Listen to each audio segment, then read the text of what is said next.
Are you looking for a faster video? Well, today it's a live stream, and I know you're probably looking for a really nice and tidy, edited down video, but I have ways for you to make it faster. You can click that little gear on the YouTube settings right there on the video and adjust the playback speed, make me sound like a chipmunk, and it'll go a lot faster. You can also look and see if there's timestamps for this project in the description, and if you're on a desktop, you can hover over the time bar at the bottom of the screen and see if it's chunked up into chapters, and then that way you can go directly to the step you're looking for.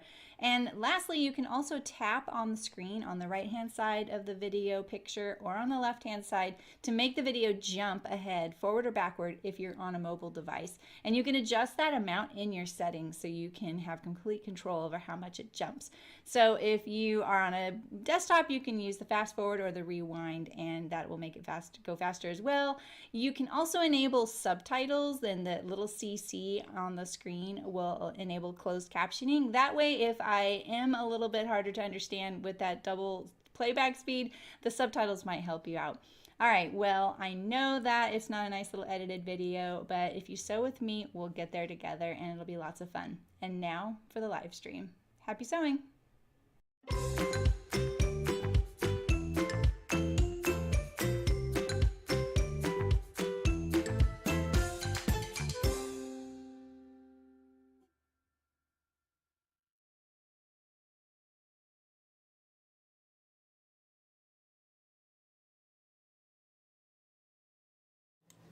Hello. How are you? How are you? How's it going? How's it going? Oh, what happened? Oh my gosh.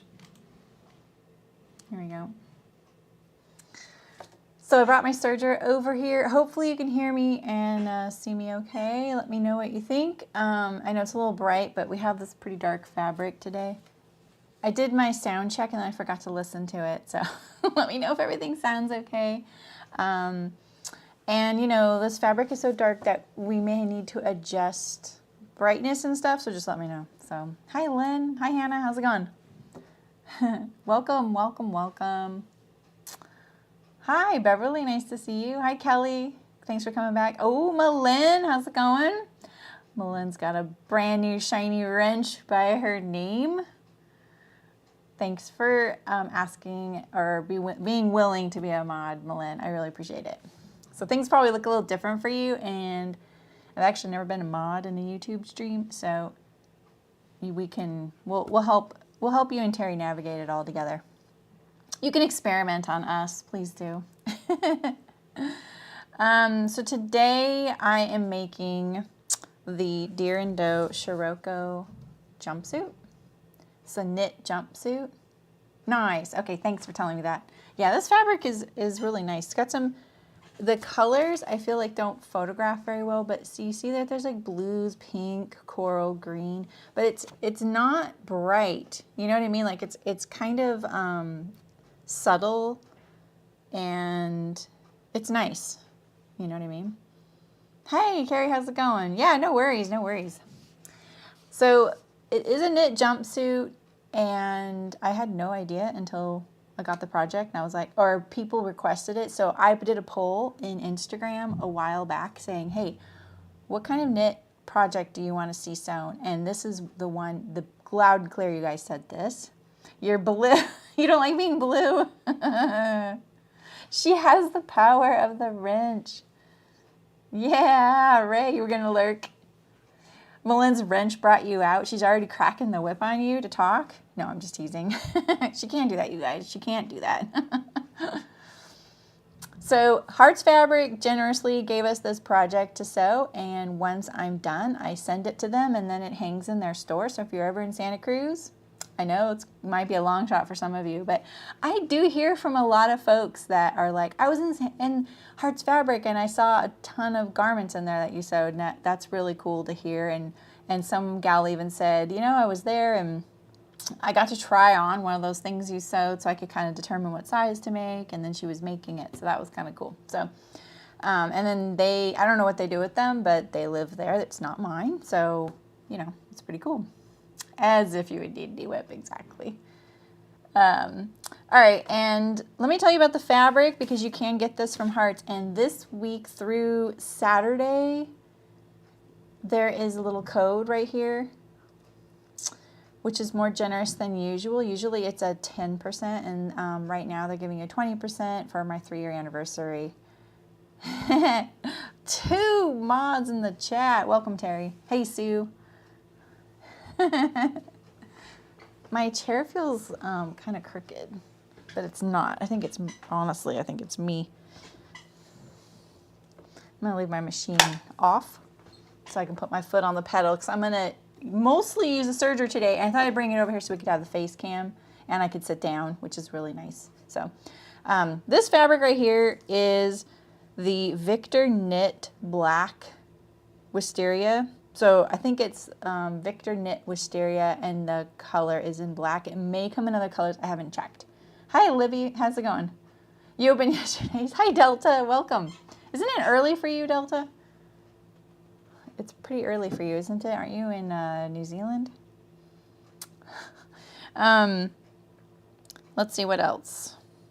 The SKU number for this fabric is 102161. That 20% off coupon right here, it's good for anything, pretty much anything, not everything, not like gift cards and sale items and something else. But it's pretty straightforward. You don't have to do it on this fabric or pattern, but you can. And just note that this pattern comes in more sizes in their PDF version, and we went over that in the cutting video. So if you're interested in knowing what the size range is, you can check it out on their website, on the Deer and Doe website, and see if it comes in your size. I will admit, you know, like this printed version, I am one below the top range. So they do add, like, I think 3, maybe 5 more sizes above this on the PDF version. So I would just check it out. So, but it is knit as well. So if you're kind of at that top end, it's up to you. Maybe you'll feel like, oh, you know, it's a knit. I'm right at that top end. Maybe it could work out. Maybe you could add some extra seam allowance or something. I'm oversimplifying that, I know, but knit does help a little bit. All right, so I'm going to be using a serger and a cover stitch today. If you want, you can use a single needle, or I say single needle, like a home machine stretch stitch. And if you know me at all, you know that I have sewn plenty of knits on my trusty industrial, which is just a straight stitch, does nothing else but sews straight. There's no stretch stitch, no zigzag. And I think that you can sew lots of knits like that. I would gently stretch the fabric as you sew, and then that way when it does stretch, your stitches aren't going to pop. And when it looks a little ruffly, don't worry, that'll go back once it's washed, you know. Oh, level 4. I'm sorry to hear that. Hi, Claire. How's it going? Yeah, I might sew one for me. I want to try it on and see. I have a feeling I'm going to need the, like a back adjustment, like it's going to pull, like everything does. So it's really nice I get to try this on, that they picked a size I could try on, which I really appreciate. So sometimes they'll say, oh, we want it in this size, and it's not mine, and that's their prerogative. So it's really generous when it is in my size, so I could photograph it on me or something like that, and you can see it on a different body. So, all right, let me just look. I'm going to try and do this. Since I'm going to do the entire jumpsuit all the way through, I want to take a gander in the order that they're doing things. So we're doing pleats, neckband, pleats, shoulders, neckband, waist. Oh. Oh. Well, that's interesting. Okay. And then we do the bottoms, and then we sew them together, and then we do the sleeves. Got it. Let's do this. All right, so we need our bodices first, which I think are right here. And I can use my single needle machine for this, just to tack the pleats a little bit. Meow. And we're gonna match these notches here, you see that? So the spray starch, I did the spray starch after the stream, and I think it looks pretty good. This goes towards the center front, right? Doesn't go towards the center back. Actually doesn't show. Fold the pleat toward the inside of the bodice. All right, yeah. So the thing is, that's really confusing because if you're on the right side of the fabric and you fold it towards the inside of the bodice, meaning the center front, this is upside down to you. That, if you're on the wrong side, that's outside, going towards the outside. So that could be a little clearer. Oh, Beverly, really? Thank you. It's 6. Yeah, it's 6 a.m. there. Yeah. And in the future. That is so true, Ray, about the kiwis. Yeah, it doesn't really say, but I feel like when I've seen this, the pleat is going towards the center front. There's not a whole lot of there's no line, you know, like it's not changing shape. There's no shape change to indicate which way this would sew. You just line it up straight. All right.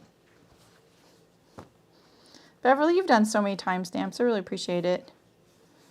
So I'm just going to fold this toward that notch. I'm going to keep all those edges lined up. Oh, I didn't, the seam allowance is 3/8. I didn't rethread my machine. That's why I had turned it on. I was wondering why I had turned it on. That's funny. I did all the others. I did 7 other cones of thread, but I hadn't done my regular machine. Please tell me I have a black bobbin. Do I not have a black bobbin? I mean, oh yeah, I do right here. Wow. Wow. Better wind a bobbin. Thankfully, we really don't need it for this project. But it'll be a good opportunity, since we have black on the machine, to actually get that bobbin wound for the next project.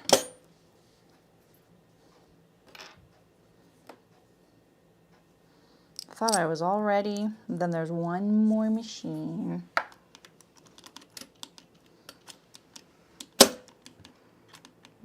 That doesn't feel like it's in there. Where's my little scrap fabric? Huh. This was my sample. I did a sample at one of the Patreons I was playing around with, because I'm noticing that this fold over elastic, it stretches a lot, but I need to stretch the fabric and the elastic more as I'm putting it on. And then look at that, it's nice and smooth and still really stretchy. And I even put it on with my single needle machine. Look at that, no popping. See that? You can sew knits on a straight stitch. Nice return. And it looks really nice with the single needle. Look at that. I fell off right here. See that? Normally I would put this on with my cover stitch, but I was just playing around with figuring out, I was testing some stretch things while I was chatting with the patrons. And when I saw at the end, I was like, boy, that actually looks really nice with just the straight stitch. And I wasn't even trying. I mean, the cover stitch is kind of messy, you know? All right, let me swap out this bobbin here. So that is ready, since I really don't have much thread left on that bobbin. It'll wind as I sew, so you don't have to wait for me to do this. I'm just setting it up. It's the beauty of the industrial. Get rid of these. All right, let's do our other pleat. Wait, did I just do this one the wrong way? Oh, I did. Well, good. We can take it out and we can use the black thread. I thought that was the center front, but it was the side.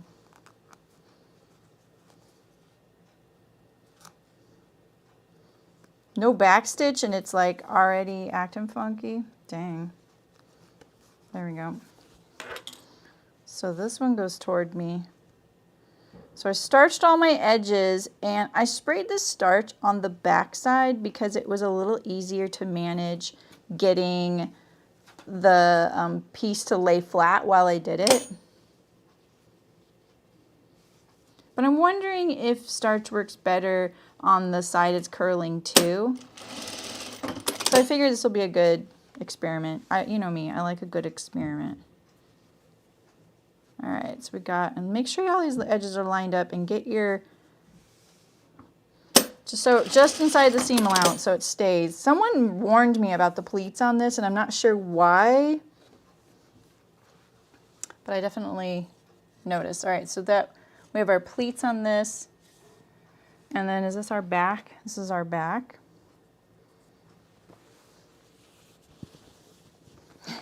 Right on top of it with the commands. All right, where's our other one? Here's this one.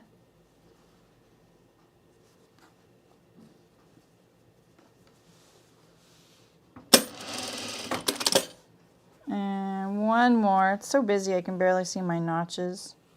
Here it is. Right here. Line up all those raw edges. And I always straighten out my pleat like this so that it's not gonna veer off in kind of a funky angle. You don't want them to be asymmetrical looking. Do you think that goes towards the center? I don't know, you guys. Doesn't it seem like it would go away from the center?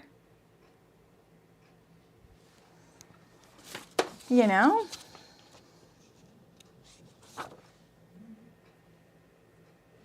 Oh, that's smart, Beverly. Yeah, someone else has mentioned that too. And I do that a little unconsciously where I'll stretch it a little bit more across the butt of the legs. And that does help a little bit. Because there's so much fabric there, and sometimes the pattern kind of does that little curve. And I find that when it's like not on me, the underwear aren't on me and they're just sitting there, it does like, look, it flares. You know, it still doesn't, it doesn't do that when I'm wearing it. It doesn't, I don't have to adjust it at all, but you know. So that makes me always want to kind of like stretch it a little more so it kind of scoops it under, you know. Form the pleats on the front and back bodice piece for each pleat with the wrong side of the fabric facing you. All right, maybe we should just start the stream over. I knew. When in doubt, you guys. When in doubt. See, this is why I do this, so you don't. Well, I mean, that was definitely my error. All right, here we go. You know what, you guys? That's the exact same thing. Never mind. I just took that out, but I was correct. See? Oh my God. I promise I know how to sew. If you're new here. Someone vouch for me. All right, this is fine. Okay, so with the wrong side facing, you're going to fold it towards the center. It's so funny. I must have, you know, yeah. Okay, good thing they said that. All right, so we're going to do our shoulders now. I'm going to slide this guy over and I'm going to turn off this machine so I can rest my foot there.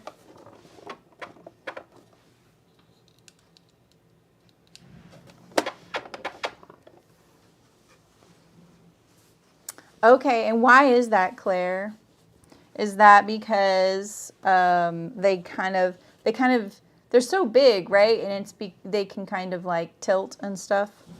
All right, so make sure you have your armholes on the same side, you know. Make sure you put the correct side. Where's my foot pedal? All right.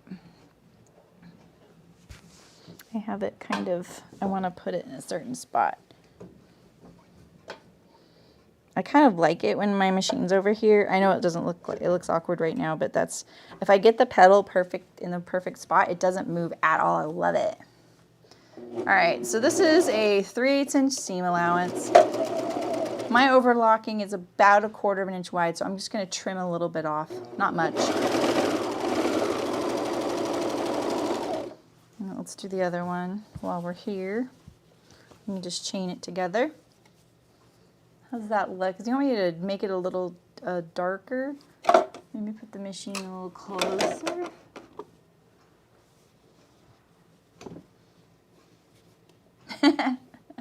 Hi, Dustins. Hi, Penny. Oh, really? That's so funny. I was like, okay, yeah, I did that wrong, and then I didn't do it wrong. Go figure.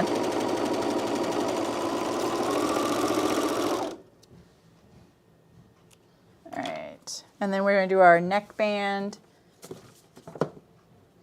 That is back here. And so one of the experiments I'm doing on this jumpsuit is that I fused a interfacing that's appropriate for knits onto the back of it. You do not have to do that. It's not in the instructions. It's an experiment. I also made this band about, I want to say about 3.5 inches longer. I'm doing this because it gives it some really nice body. It just, look at how nice and sturdy that is. But it decreases the amount of stretch. That's why I lengthened it. All right. I just used the regular machine to tack the pleats in place. That's all. Yeah. All right, let's go over to the iron. And I'm reaching for my mouse. It's way over here. I'm gonna iron the neckband wrong sides together. It's a little bright over here, huh? This is my vibration pad for my serger. It's getting dusty. I was just using this, so hopefully it's a little bit warm. So if your fabric rolls really bad, I also think the knit interfacing is a good combat to that, or the starch. You know, I'm late, very late to using starch to prevent my knits from rolling, and I probably wouldn't have because I just didn't want to buy a bottle of starch. I'm kind of a low gadget sewist. I'm getting more gadgety as I do the stream because I know a lot of folks really like certain gizmos and gadgets, and it is fun to try them out. And if someone's trying to figure out how to do it, I like to be able to go, okay, well, this is how I would do it. You know, I'm not above using them. I don't mind it. It's just, I don't know. I don't know why I'm not that into them. All right, so we're just going to iron that wrong sides together. See how easy that was because it wasn't rolling. But maybe if I'd starched it, that would have been sufficient. Yeah, no problem, Claire, and welcome.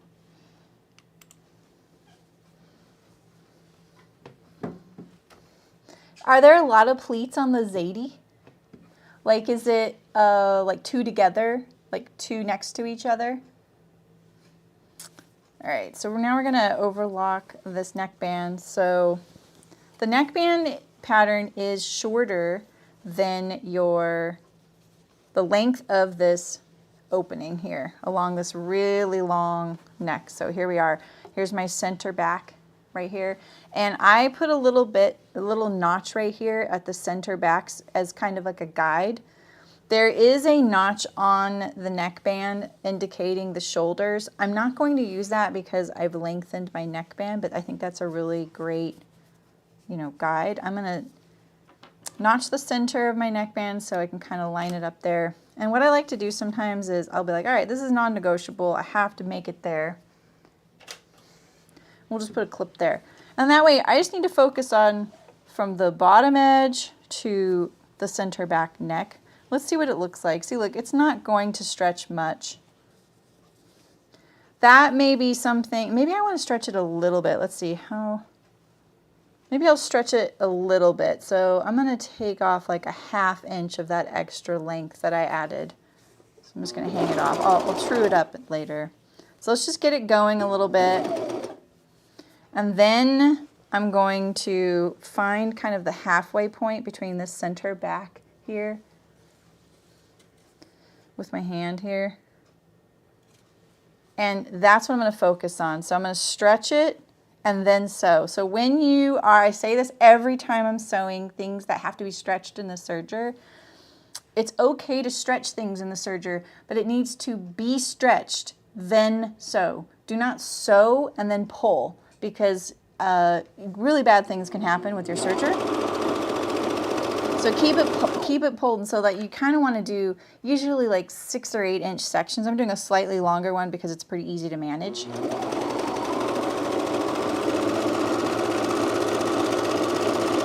And then, you know, readjust. So I just, you know, I use the weight of the presser foot to kind of help me hold things in place. And then I press my seam allowances at the shoulder towards the back. And so see here how this is slack. So I'm going to stretch this a little bit, find where this is going to go.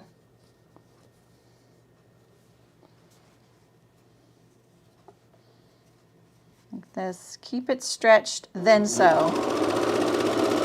The machine doesn't know you're stretching it if you hold it static. It's okay. You just can't pull on those needles. Trust me. I don't want to scare you guys either. Just you know, it's okay to do. You just have to pull it and then sew and hold it.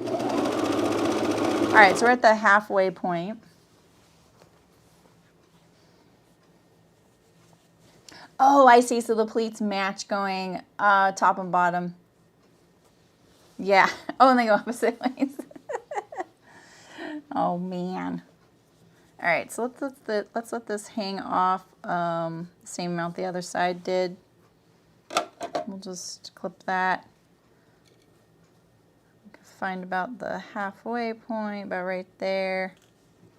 Line up all your raw edges. The last thing you want, like, I have to admit, this is going really easy, and I think that if you're only doing the neckband without the interfacing, which is how the pattern is, and it's totally fine to do it that way, I'll bet you're struggling a little bit more because those edges are like, they might be rolling, they may be like, one might be creeping under it, so make sure you have all 3 of your layers when you go to sew this.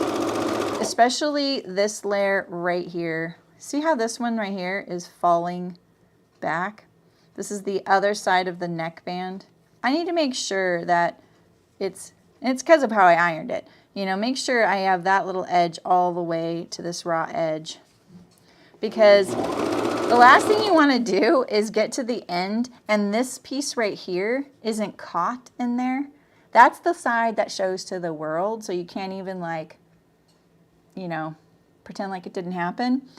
And then you'd have to remove all this overlocking. You can't just like tuck it into the seam and sew it either, you know.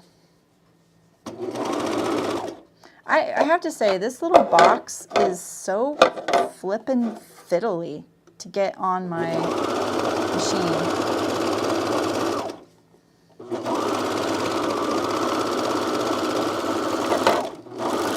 This is definitely one of the things about my machine. Like, there's a knack, and I don't quite have it yet. So I get it in there, and then if I push it, I hold those 2 pieces together and then push it down. It works great.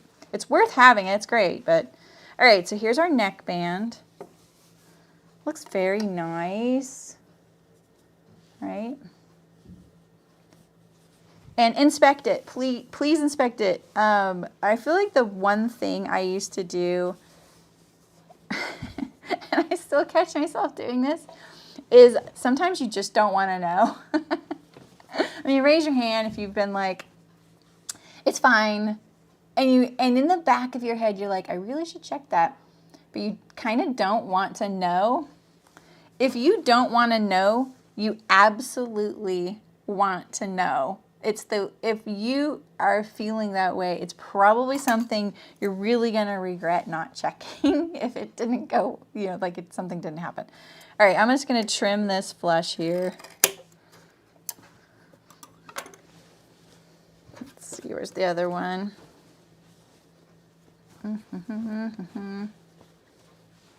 Must be on this side. Here we go.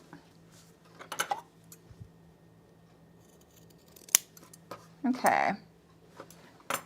All right, so I said shoulders, neckband, and then did I say waistband? I think we're going to overlap the center front, and then we're going to do a waistband, and then the back waistband. Right.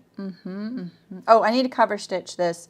I want to. You don't have to, but I am going to. So Well, actually, maybe we should do the single needle. So this little neckband edge right here. So one thing that might be nice is if you could cover stitch it in the seam allowance. I'm actually not going to. I feel like that'll look kind of too heavy. I don't think you need to do anything. Let's just give it a look at this right now. How are we feeling? Like mine feels pretty sturdy. I don't really feel like it needs any top stitching, but you could use a straight stitch in here. You could use a stretch stitch, a zigzag, whatever you want, and you're gonna press the seam allowance towards the body, you know. You could cover stitch it as well. I think I love the way it looks without, but do we feel like it would like something? I'm trying to decide. That interfacing really makes it nice and crisp and still stretchy. See, look at that. It's still very, very stretchy. Should have put my label in there. We can do it afterward though. You know?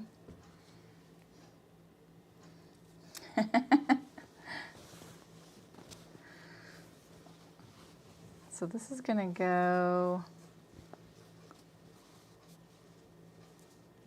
right here. So then maybe I would want to top stitch it, because then I could just put it in there, you know. I could just tuck it in like this, top stitch it in. I feel like I should top stitch it just because it looks more finished, you know? It's optional in the instructions. They say, I think they say to at least straight stitch it. Cover stitch is optional. I'm fiddling because I'm thinking. You can always tell when I start fiddling. What is this? Oh, it's just. All right, so let's just put this here. Just a little stitch there. My labels are a bit chunky. So I'm gonna do this on my single needle machine, and I'm gonna gently stretch it as I go. Oh, that's nice, Carrie. I'm gonna maybe move this right here. What do you guys think? I'm gonna put it over here for now.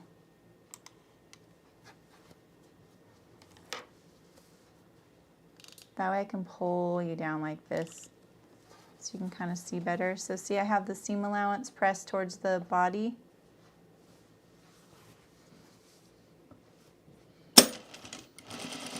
I'd use a ballpoint needle too. I'm gonna gently stretch this. Oh, stop going so close. Come on, Phoenix.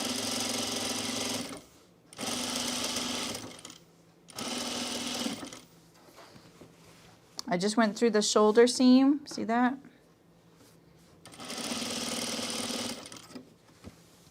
All right, we're getting to the center back where my label is. It's right here.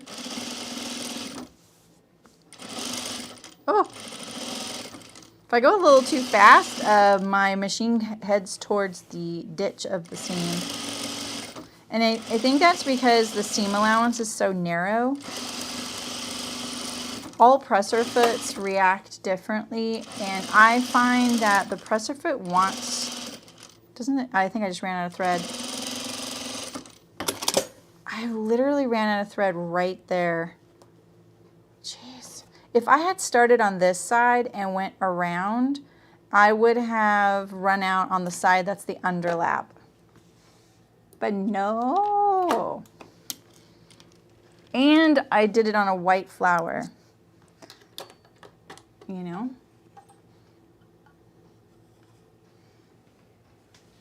Isn't it? Supposedly higher quality construction with less stitching. I guess I've seen both, you know. I think like more stitching usually means more expense, more labor, more thread. Thread's not expensive. So ouch, I need a piece of fabric.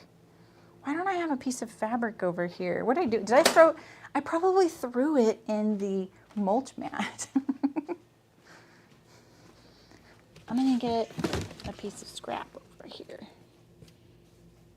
I guess you'll do. I have no scrap, you guys, none.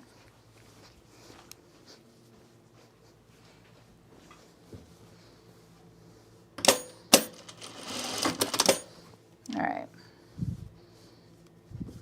Sometimes my stitches don't look so good for that last like inch or so. So let's get rid of that.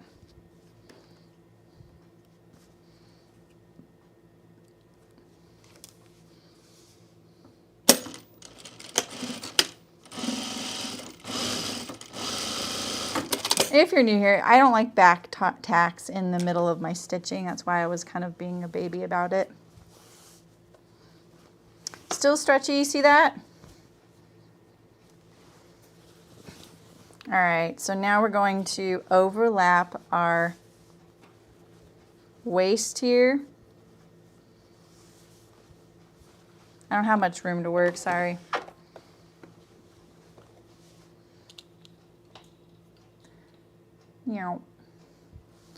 So this is the back, this is the front, the right over left in women's. I'm gonna assume that these little notches right here are how we overlap it, and we're gonna tack it. So it looks like this wrap goes right up to the pleat. Interesting. Is that true? That's probably a size. That's actually probably size based. Depends on where that's going to land. This is kind of awkward, but you know, pinning it would make it less awkward. Just try that. All right, so I'm going to make this nice and flat here. My pleat underneath here. I'm kind of straightening it out. And I'm going to do the same thing on this one that's going over it. See, this is the right front over here. Line up those raw edges. I'm just tacking these two layers together with my regular machine. All right, and I'm getting closer to another pleated edge here. See that? And so make sure it's all nice and flat and your pleat is nice and relaxed. You see, here's my pleat right here. So make sure it's nice and relaxed here. Nothing's pulling weird. You don't want this to happen. You don't want to pull it apart and then tack it, because what'll happen is your pleat will lay weird. It won't lay symmetrically to the other one as well. So if you were doing something that was very obviously, you know, direction-based fabric or something, that would also, you know, be something that would give it away. So there you go. That's, I'm like, wait, why is that one doing that? That's just not laying flat right there. A little stretched out from my sewing machine there. All right, so now we're gonna do the front waistband. This is the only other mod that I did, and that is that I cut 2 of the waistband. Is the longer one the front? Yeah, so the longer one is the front. Just this one here. I cut 2 because I feel like around the waist that'll feel a nice, you know, to have that kind of body there. And I'm just going to put them wrong sides together for a bit of fun. And I'm also going to notch where it was placed on the fold, basically the center. Not basically, but the center. I'm going to notch the center. Let's get these edges lined up a little better though.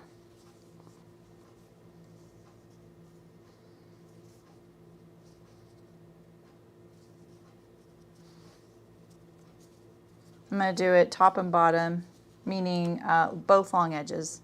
Just a tiny nip there. See that? So then I do a little angle like that so then it's really obvious. That one's not so obvious. Like, see that little V right there that I create?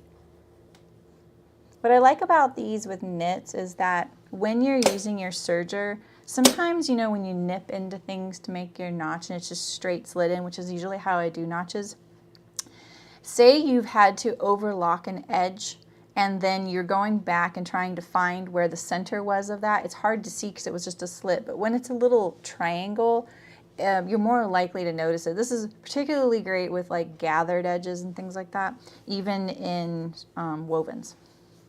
So, all right, so we're gonna lay this on here.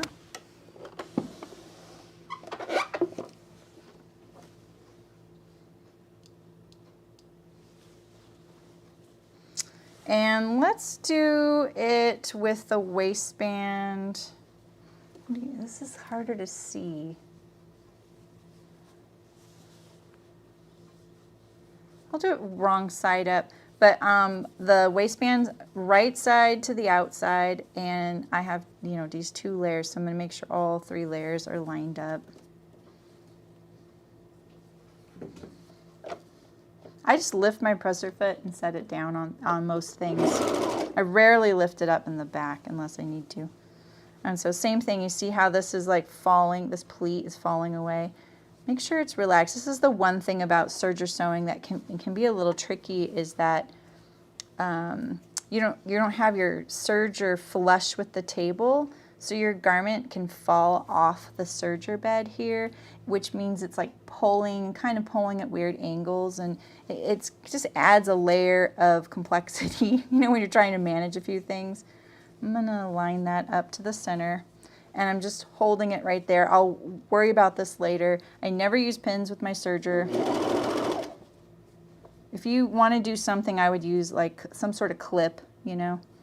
So make sure this is all flush with the edges here, and make sure this pleat is laying nice and flat and perpendicular to the edge there, so that it hangs proper. And make sure you also include all this stay stitching in the seam allowance. Otherwise you're gonna have to remove it. Anytime you're doing these like wraps, you know, where the it's one on top of the other, you want all those edges right here to line up really nice. All right, so I'm on my other side now, so let's line these up.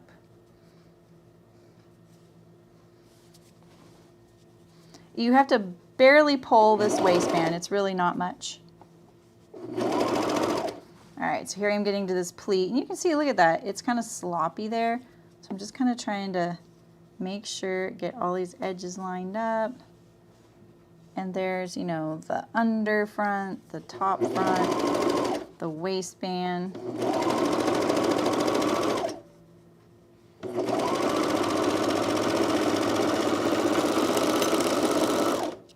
All right, so then there's our waistband here. So it's the inside view. Mine, like I said, is cut double. That's what it looks like. Press your seam allowance up into the bodice. Hi, Sydney, how's it going? Do we press our, maybe we don't press our seam allowance into the bodice.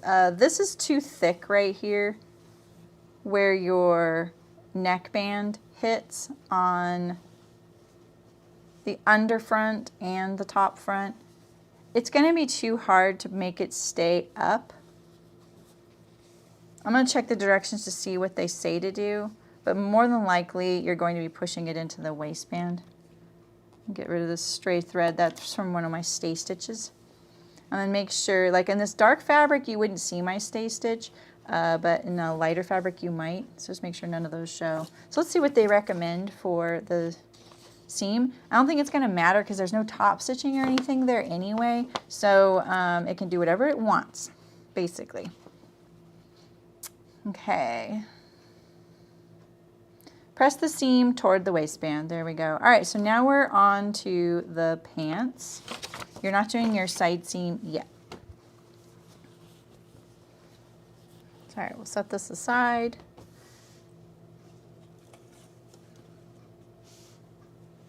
We're going to get our pockets out. Oh yeah, I was going to look at using that clear elastic. What is this right here? That's a sleeve. This is a pocket. So you're going to need your pockets and your shorts or your pants, whatever you're doing. Same sewing for shorts and pants. All right, so this is the front. No, these are the backs, and then these are the fronts. All right, those are the back shorts. I'm gonna go get that clear elastic. Work is horrid. Oh no. Oh, I know. You have in-person school then? I'm sorry. I wanted to see if this pattern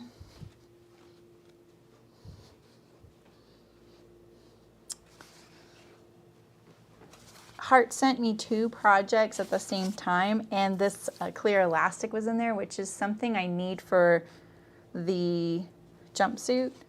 I just want to make sure I don't need it for this Henley as well. I don't, because I could, like for the shoulders. I can always get more. All right. So you're going to get your top pocket, which is the pocket facing, I'm pretty sure they call it that. And we're going to, so now I'm going to be really transparent with you. I never use this stuff when they recommend it, but it's really nice. It does help kind of keep the structure of like a seam, like a shoulder seam, which can kind of come under a lot of stress there since it's kind of the linchpin up there. And it can stabilize openings like pockets and knits and things like that. So I'm happy to use it, but do I usually know? I swear I had some. I looked everywhere for it. I must have used it on a project. It's kind of funny. And then when I saw it in the Henley, I decided to show you guys the other project they sent me. I was like, oh, here it is. It must have been for this project, not for that one. All right.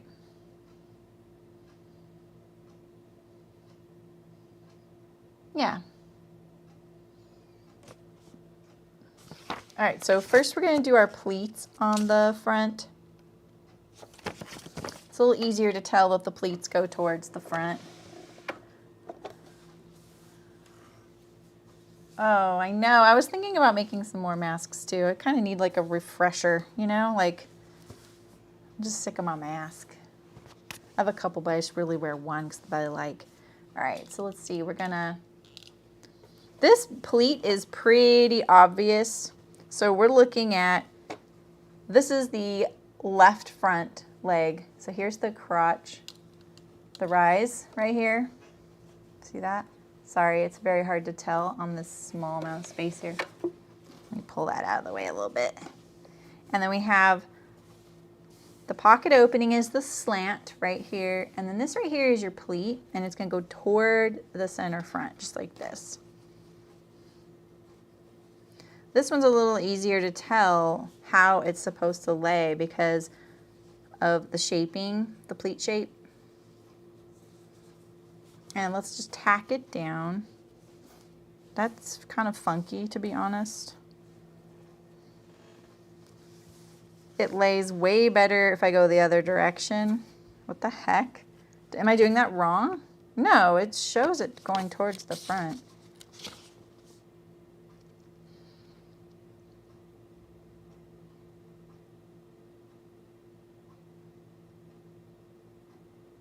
Toward the inside of the leg.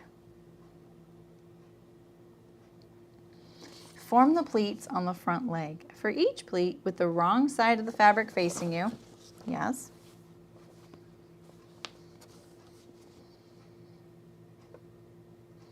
Make the 2 marks meet. Fold the pleat toward the inside of the leg. The inside of the leg's down here. Okay. So these are going. Oh, that's right. What is this really? Wait a minute. What? The inside of the leg. What does that mean? Look at this picture.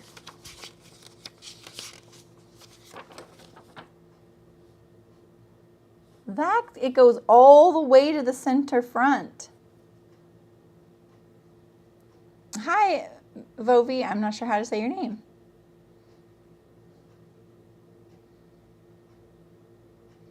Oh, your daughter's 3. What a great age. Yeah, exactly.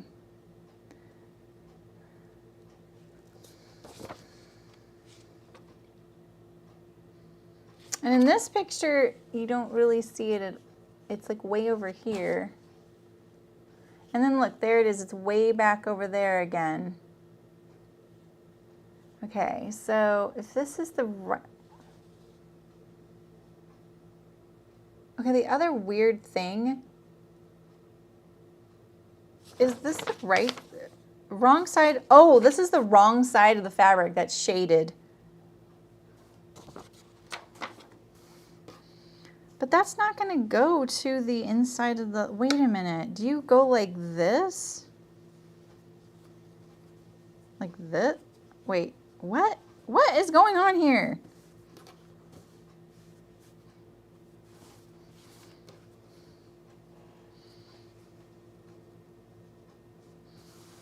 I'm legit confused here. The only way this lines up is if I do this.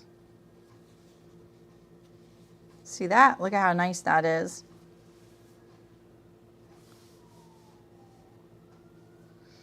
I'm a professional. And look, that is very close to the center front, but on the right side. I'm tacking that. I'm taking that one to the bank. All right. My pressure of my presser foot is pretty... That point should end up in what corner, Lynn? What corner? Corner of what?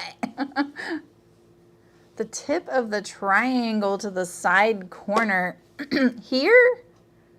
But okay, so maybe what you guys can't see, because I'm not really holding it up. Where's my other, oh, here it is, right here.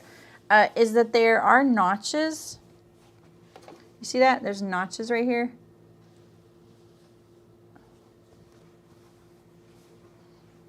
There were no other markings on this pattern piece. This lays nice. I think that's it right there, but that is not what the picture looks like. And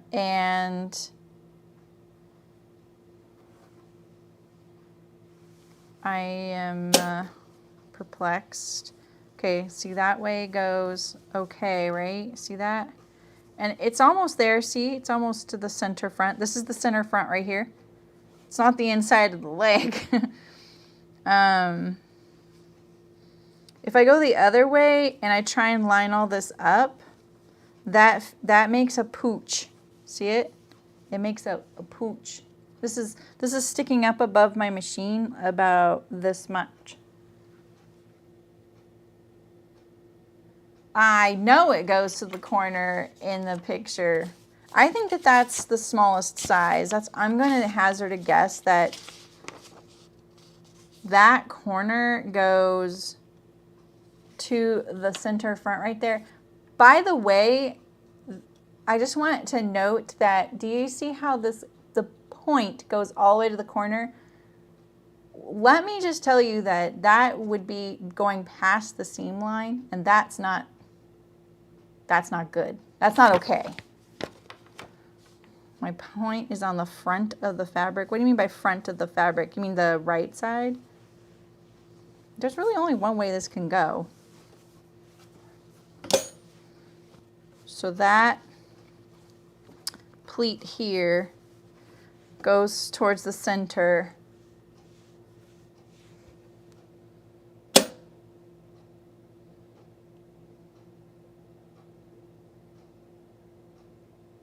Yeah, I think it's the size thing.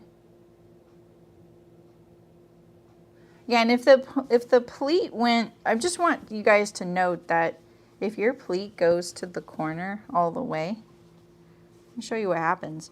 Just pretend like my size does that, right? And this pleat goes all the way to the corner, all right?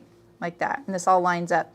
I just want you to note that when you sew through here, you sew your seam line here and you sew your seam line here, you might be nicking the fold and it would show really weird. I don't know. You just gotta be careful with that. I think this is it. Yeah, I wonder if she had as much trouble figuring that out. You know, I have to say that maybe in French, this is a little bit clearer. It could just be a translation thing. I see some interesting things with some translations on patterns. You know, like we saw on this pattern yesterday. No, was it this pattern? Oh no, it was for someone in my Patreon group. We were looking at fabrics for a patron or for a pattern, and they called the fabric the length, the yardage, the height of the fabric. If I pinch with the wrong side facing, Lynn, if I pinch that point with the wrong side facing, then bend it towards the center. If I do that, look, get this to lay flat, that's not gonna, you wouldn't do that. This is the center. This is the rise right here. It goes like this. That's the only way it can go. I promise. I think what they mean by that is that this point here is going towards the center, but that's on the right side. I think that this is good. This is the one thing you know when you're dealing with pleats, is that if they have that shape, they need to line up with the edge. That was you too, Penny, yeah. All right, so then here we have, you see that pleat, and that, I think that's how it looks, right? Doesn't really show, huh? All right, so now we're at the pocket. So now we have our pleats, so look at that. You want your edges to line up right here at the waist so that it can lay flat. You see that? It's laying flat right now. Whereas the other way, it would do a poof right here, and I don't want a poof right there. I'm still pushing it to the outside. This point to the outside. Yeah, but it said to do it towards the inside leg.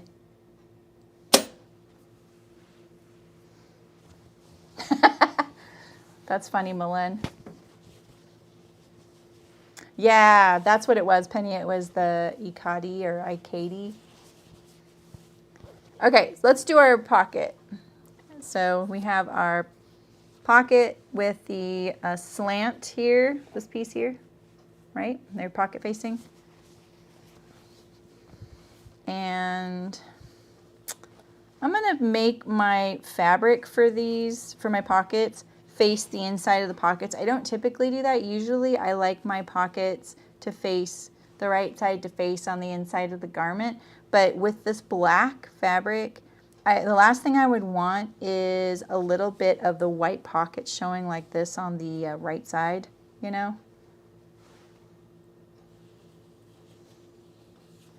Oh, okay, Claire. Well, let's hope that I did it right. I don't know. I really don't think that it could go the other way. It would poof, pooch, pooch. Dang it! This little box, man. I feel like I need to break it in, maybe. No, I don't need to change cameras. I need to do this. That's what I need to do.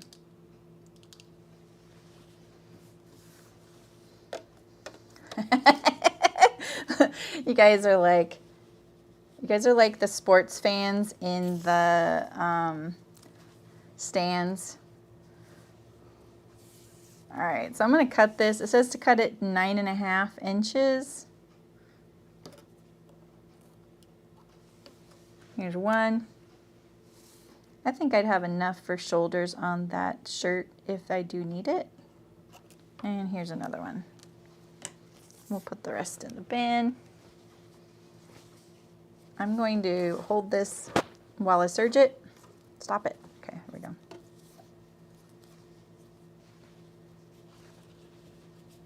Night, Sue. Sleep well. Adios, amiga. All right. So I don't know if you can see my clear elastic, but it is here. See this? I'm just laying it on there. You can zigzag it on. That works too. I'm just going to slide it up there as far as I can go before it starts giving me a little resistance. Oops, wrong machine. That's why we're turning that machine off. I just don't like what's going on my presser foot is. It's touching something. There we go. I'm just going to get this going a little bit and then I'm going to arrange. So I'm going to put my corners together down here. This piece feels a little long. And I appreciate that because it's nice to have something to hold on to down here. So I'm keeping it lined up to the raw edge. See it here?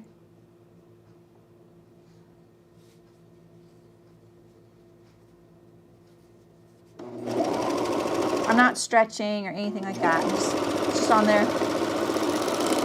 It's just so that your pocket doesn't kind of, you know, like droop forward, so you see it here. All right. Oh, cool, Claire. I'm so glad to know. Thank you for telling me that. I think I will understitch this with my single needle, but let's sew our other one first. I've already lost it. It's a little tight when I'm doing my serger.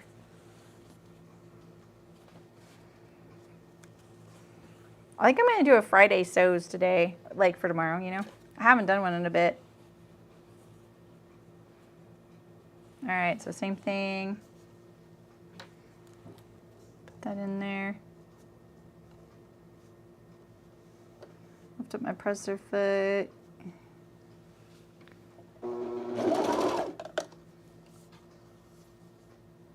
I am letting a little bit of the elastic extend beyond my seam. I don't think that's going to be a problem though.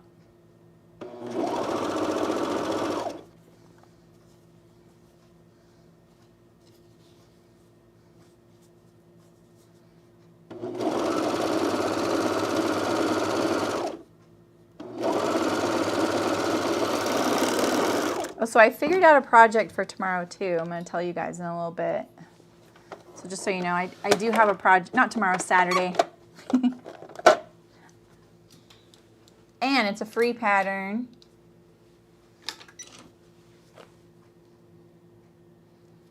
Okay. I'm going to understitch this pocket even though it's knit. So I'm going to press this seam allowance here towards the pocket and stitch it down. I'm going to stretch it a little bit as I go.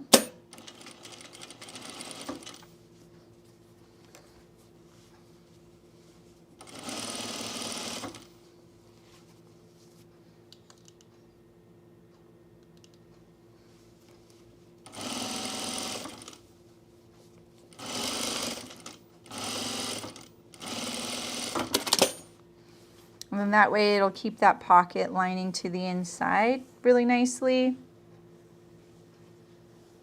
Especially after I iron it. Not that we iron our knits very often, do we? All right, same thing on this side. Just pressing that seam allowance toward the pocket. So I'm pushing it this way like that. I am folding it along that excess elastic that I just mentioned that I have hanging out there. So that'll kind of help tame it as well.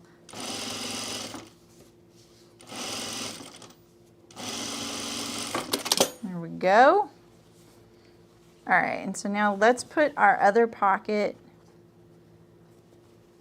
behind here. Ooh, that was a squeak. We don't like squeaks.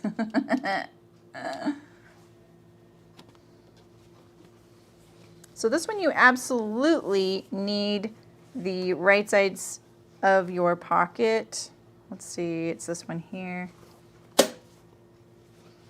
To show on the inside of your pocket because it forms the waist and hip on the side seam here. So we're going to put this right sides together to your pocket. We're going to overlock it.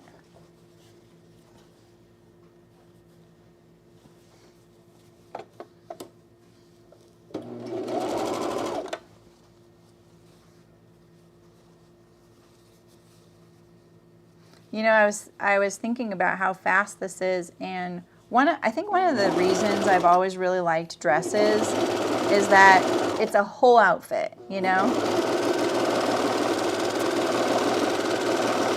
Even when I shopped ready to wear, you might pay a little bit more. Oops, I trimmed a little more there. But it's a whole outfit. And just think how fast this is to sew. You're basically sewing a whole outfit in a quarter of the time it would take you normally, because normally what do I do? I do a part 1 and a part 2, and that's just for like separates, you know, so part 1 on the top and then part 2 on the top, part 1 on the bottom, part 2 on the bottom. I'm doing the entire project in one. So that's pretty cool.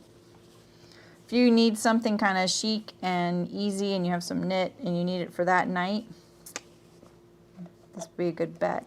All right, I'm just going to pin that at the side seam there. We're going to tack it in there in just a second. And let's sew our other pocket to it.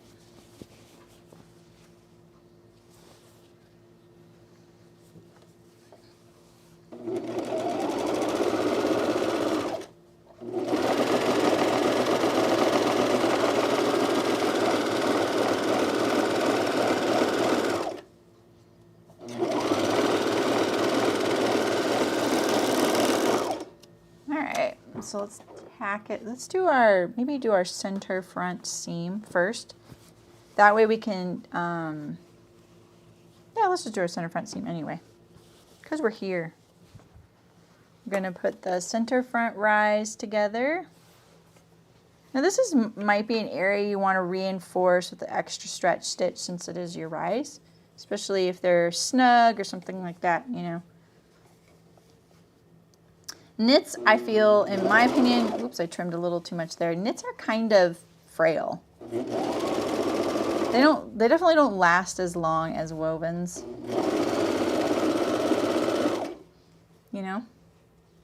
Hi, Christina, how's it going?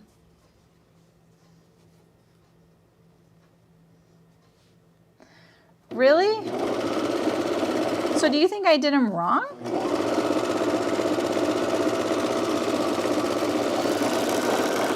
Hope not. So my pleats on the right side are going toward the center front. See that? I think those people, so it might be the other way in the picture on Dee Dee's website. When I see people wearing it, I swear it's I remember this little angle. Am I wrong? All right, so I did my center front seam there, and let's just tack our side seam where the pocket is so that it's a little less floppy. So I'm going to tuck this pocket back here. So at the waistline here.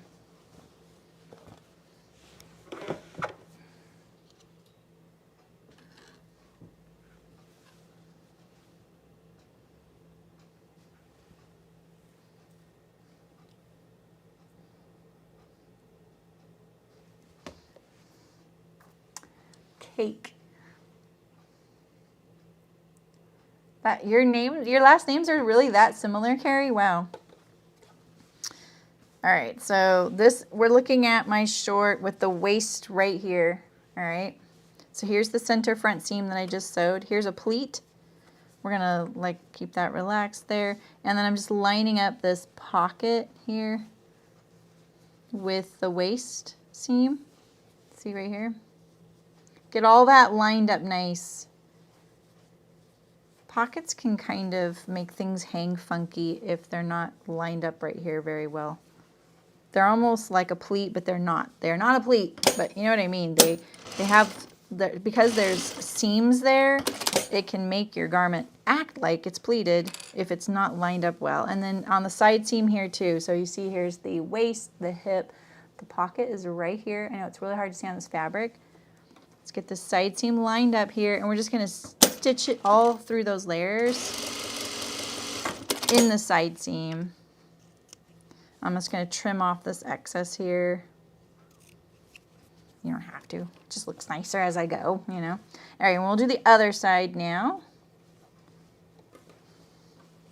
Show you from this side so you can see. So from the wrong side, it's a little more obvious, right? So we have the center front seam again. Here's my pleat.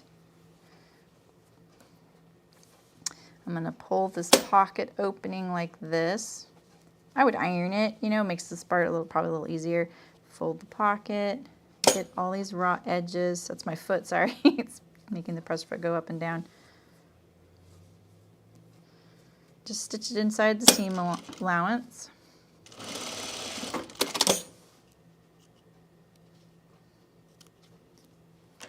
And same with the side seam here, just like this. Get this all nice.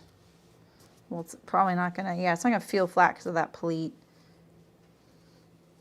Get these edges here lined up.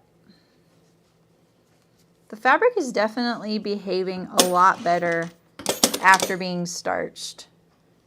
I have to acknowledge that, because if this were rolling, I know exactly how this would feel, and it would be a struggle. Like everything, you just feel like you're constantly battling your fabric, you know? Oops.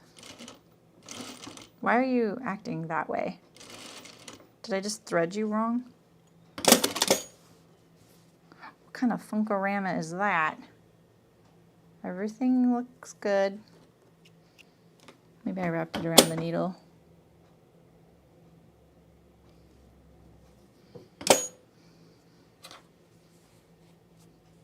Let's get rid of these threads here. I'm going to continue to sew that. I think it was sewing, it just felt funny. There we go. All right. Like hockey.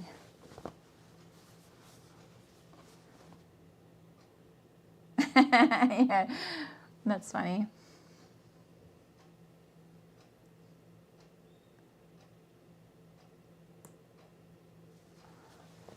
I think both of those folks are American, so they could just be, it could be just how it's been pronounced with your, like, since your family's lived here, right? Like maybe the pronunciation has evolved. All right. Let's get rid of some of these threads here. You see, look at that, how it's like folding over. It's all lined up, see that? But then it just kind of does that. All right, so now we're going to, I'm pretty sure we're going to attach this to the front with the waistband. So remember, here's my waistband, right? Attached to the front.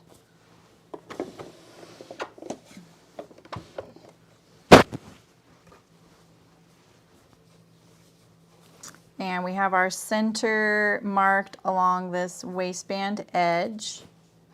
And it'll line up with the center front rise. So we're just going to put this right sides together. I'm wondering if it would be easier to see on the other side. Line that up at the seam line. Okay, I'm just going to get it going, and then I'm going to start arranging, because there's a lot going on with these shorts, right? We have the pockets, we have the pleats. So let's get this all nice and laying flat. And then lay our waistband on here.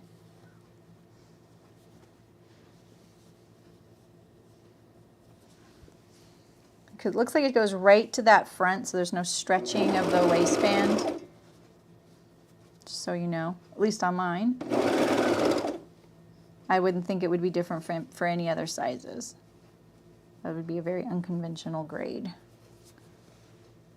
So what I don't like it right here is, I don't know if you can see this, but when you're, you know, trying to arrange things that have been stay stitched, you see how this is pulling kind of weird?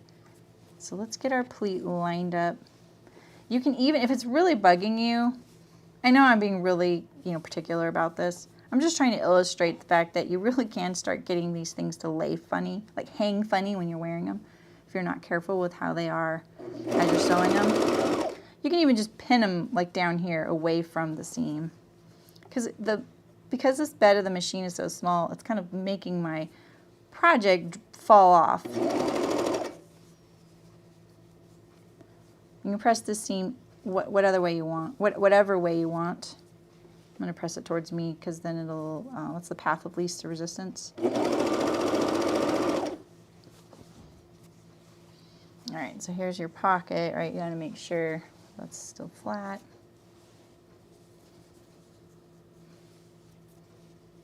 It's my 15-year wedding anniversary today. There's so many things this week. My brother's birthday was yesterday. I'm trimming a little bit. It looks like I'm trimming a little bit extra, and it's just because this waistband here is longer, and it's because it's being, you know, this is the interior layer that I did that's extra. Because the seam allowance is pressing this way, it just could be slightly smaller.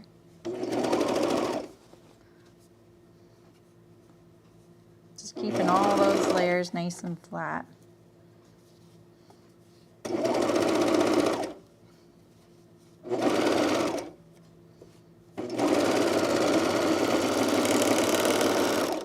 Alright, so now we have our whole front jumpsuit sewn. What is this thread here? Oh, that's where I started my top stitch again. Should we see it? Let's see. Doo-doo-doo-doo. I got a jumpsuit with pockets. Oh, thanks, you guys. Thanks.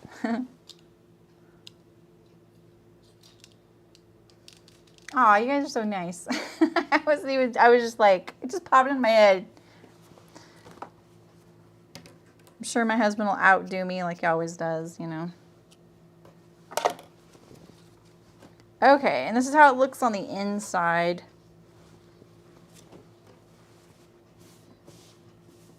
Can't even see that. Mine, like I said, has the second layer. And look, see right there, I didn't catch my stay stitch there in the seam. Let's just take this out.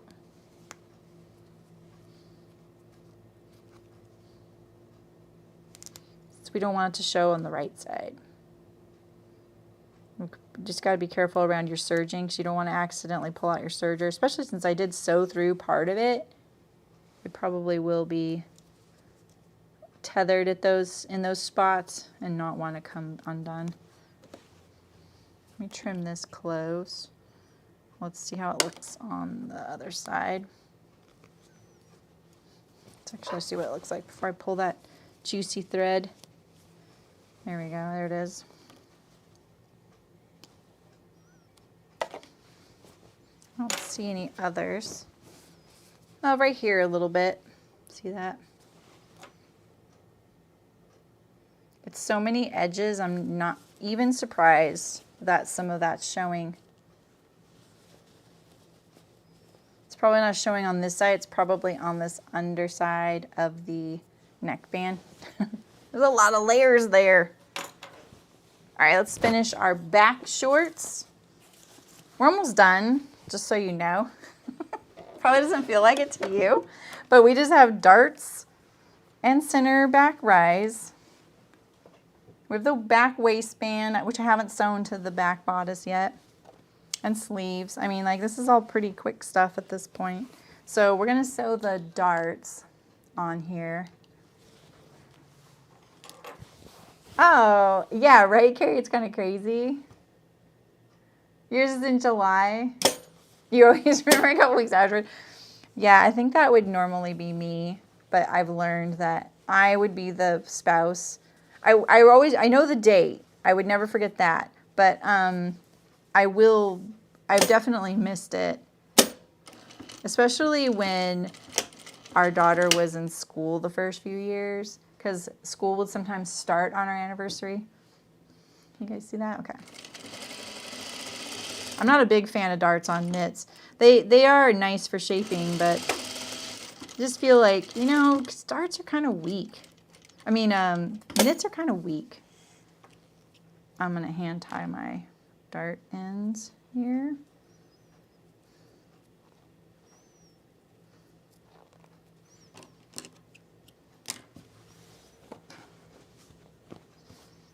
These little pins work really good for darts. Good to know. Stubby little guys.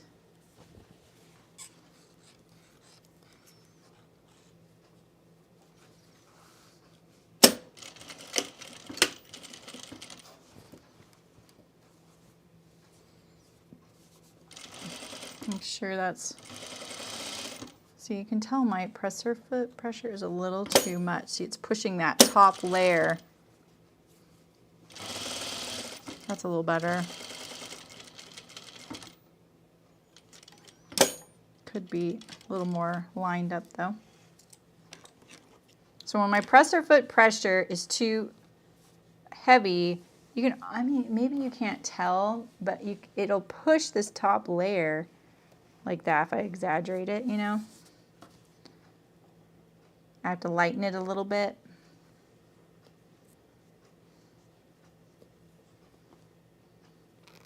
Ooh, that felt really weird. Did you guys see that? Okay. So now we're pretty much on the serger, I think. I want to say I think we're on the serger until we do the hems.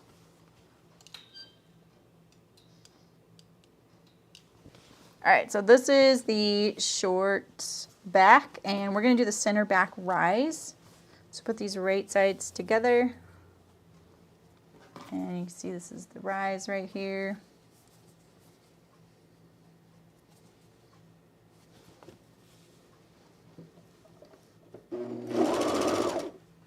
Can I move this closer to me? There we go. Feels like it's really far away. That's my problem with washing dishes. Whoever designed the whole dishwashing system didn't wash the dishes. If I were to design a dishwashing area, remember, I like doing the dishes. I don't mind it, but I do feel like there could be some improvement. Stop shifting there.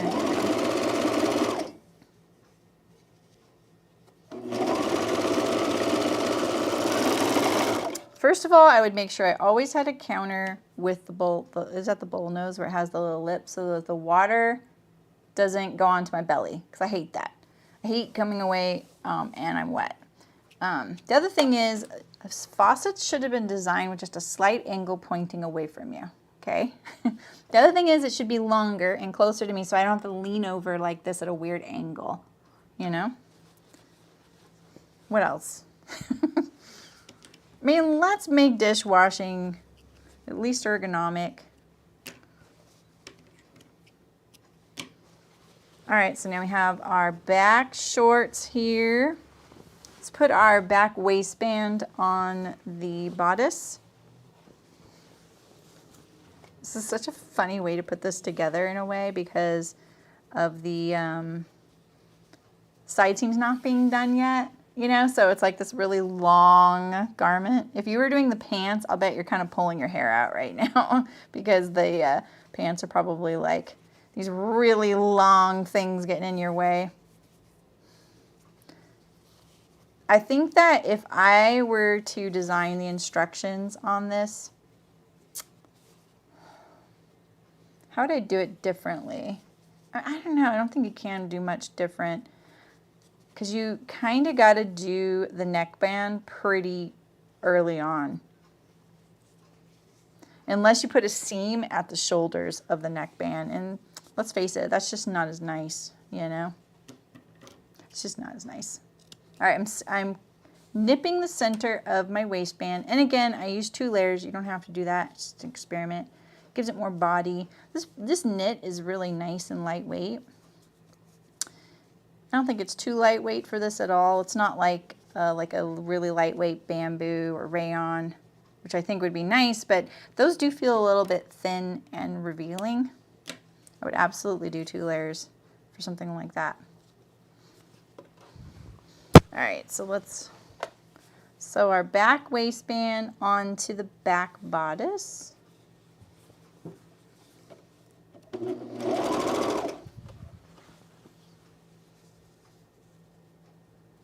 So what are you guys all working on? I feel like all I've been doing is like talking about the Sirocco.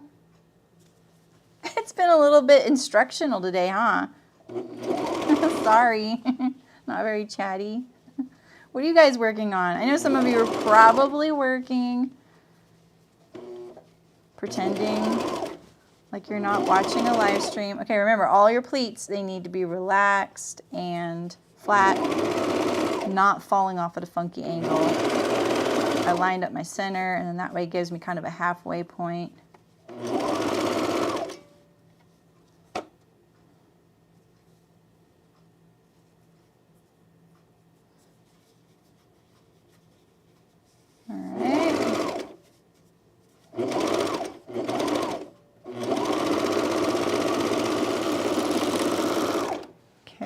That's our bodice to the back waistband, and now we're going to do the shorts or the pants, whatever you're doing. Same thing. I press the darts towards the center back.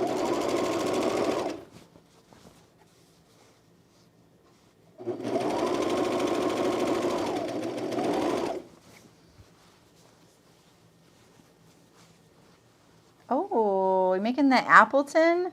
I have that one. I haven't made that yet. You're supposed to be cleaning up and organizing your home office craft room. What are you doing instead? You're just sitting there hanging out? I saw you say hi in chat yesterday, Aisha. I don't think I said hi to you. Sorry about that. You're sewing a post-surgery suit for my dog. How's your dog? Your dog okay? A cozy jacket. Oh, did you guys see that, speaking of jackets, that the Wardrobe by Me came out with a canvas jacket today? Looks cute. We are doing a jacket slash blazer slash, if you just want to do a big project, sew along starting next week.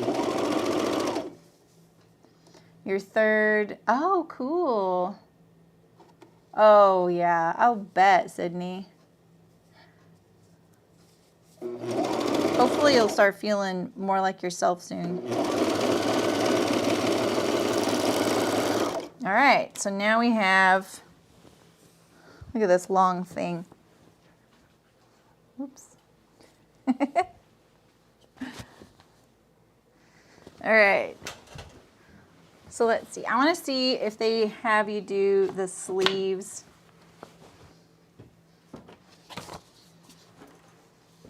You know, I think that's what I would have done. I think I would have sewn the waistband in a circle, and I would have sewn the whole bodice with the waistband together, and then the shorts together, and then I would have attached them.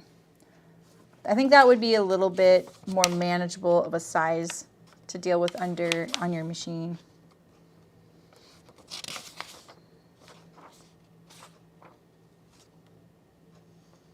Maybe they do it that way. All right, yeah, we're going to do the side seams. I'm so glad we're doing our side seams. And then we're going to do our sleeves and hems, and we're done. He's fine, just removing some benign fat. Oh, okay, good. You chopped off the long sleeves and legs from the cotton long carol. Oh, awesome. Yeah, I love my short set. I love that. And I made them, I mean, like, they're kind of nerdy, like how long the shorts are, but they're jammies and it's great. You know, like I wouldn't wear short, they're like Bermudas, you know. All right, so I've got my side seam lined up at the armhole here. Now, I'm just going to warn you, it's going to be a little hard to keep your seams lined up at the side seam because of the bulk of the knits. So just prepare yourself. I think that's why I would have probably done this waistband in one whole circle and then sewed it to the top. You have other lining up issues that can happen, but I think that that is a little bit less bulky. So all these seams are supposed to press toward the belt. I think that I'm going to offset them because that's just not going to happen, and then what I'll end up getting is a weird tuck. Look at this though. Look what this funny thing I have here. I have a little extra fabric here, and I have a little extra fabric on the waistband. Whoops. Let's just even that out a little bit so that's a little easier to deal with. Bad, Jeremy, bad. So if I press the seam allowance, is this the back? If I stagger it, then at least I know I'll get it lined up. And it'll most likely sew, because if I try and keep all these seam allowances pressed towards the waistband, what'll most likely happen is one will flip right at the last second and it'll do a weird tuck, you know? This way at least I know I can control it. Like, it's not what I wanted, or it's not what it's supposed to be, but at least, you know, I chose it, and it'll look nicer than if it does it on its own. All right, so now I'm sewing on the pocket. So the first bit's pretty easy, but look at, now you're getting here to your seam, your side seam here, and you got to line this up. Make sure you don't accidentally catch any of these tucks. Knits are tricksy. They like to do their own thing. This is the thickness right here of the pocket opening. I'm just going to make sure it feeds in there really easily. My old machine would have been like, I don't think so. It sewed through thicknesses, but didn't like the transitions sometimes.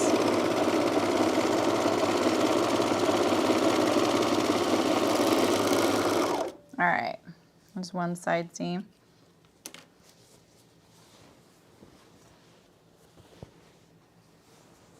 Oh, I missed a few guys here.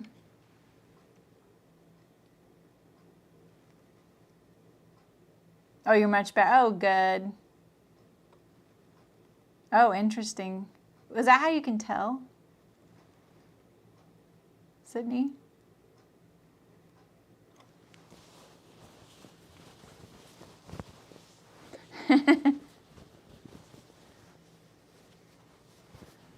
Those underwear, like, once you find your preferred way, they're so fast. In fact, I actually cut out a pair of underwear to match these as a surprise for hearts that I was thinking about sewing at the end.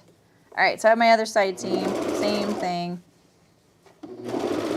In fact, let's look and see how my side seam juncture looks over there and see what we think of the belt. Because see, I pressed the seam allowance going towards the belt on this side and away from the belt. Wait, is that what I did?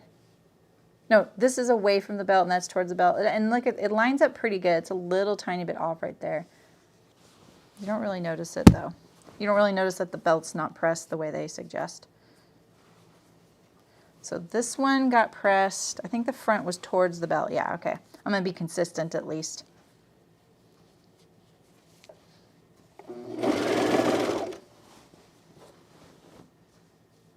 Hello, Nancy. How's it going? You're sewing an icon sweatshirt. Oh, cool. That's awesome.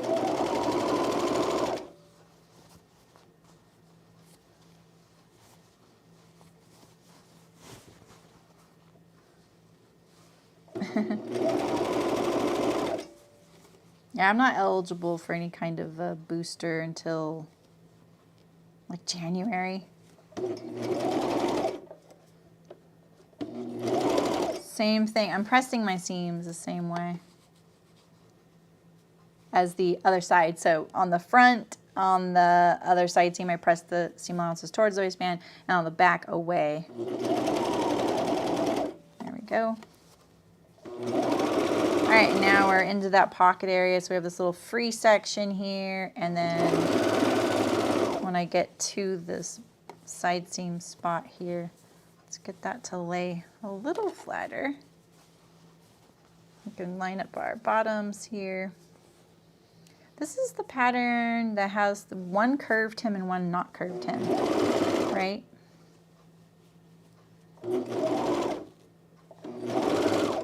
See how that little, I'm getting that little tuck right there? So let's pull that over, make sure it's nice and flat. Ooh, did you see it pushing it away? Come on. Come on, we don't stand for any of that.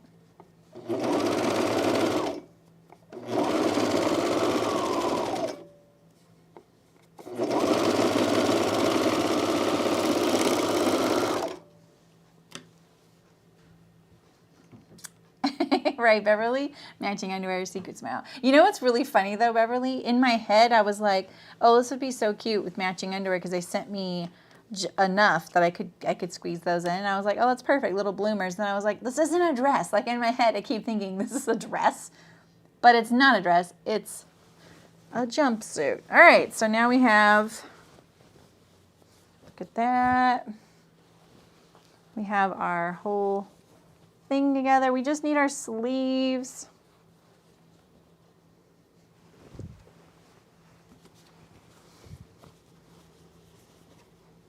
Already looking at that wrap going, okay. All right, so we're gonna take these sleeves and we're gonna do the underarm seam first. If you don't really like sewing set-in sleeves, knit sleeves are completely a different ball game. They're a lot easier. There's no easing stitch.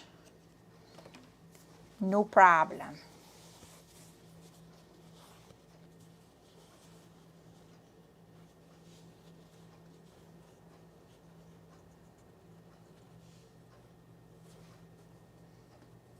Yeah, it's looking good. Oops, that's a little too much.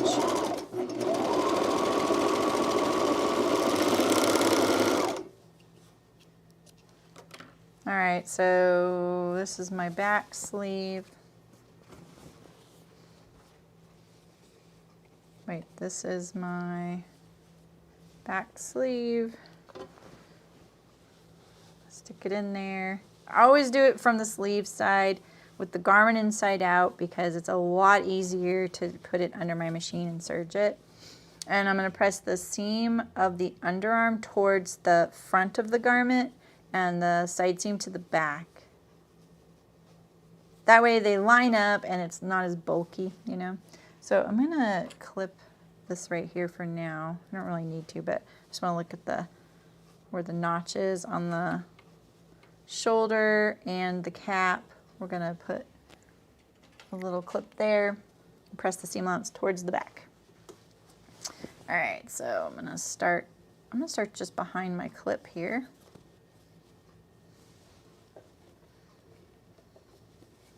Okay, I'm not even sewing it. I just have it under the presser foot.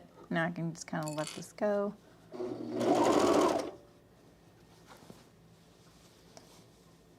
All right, so I've offset my seams.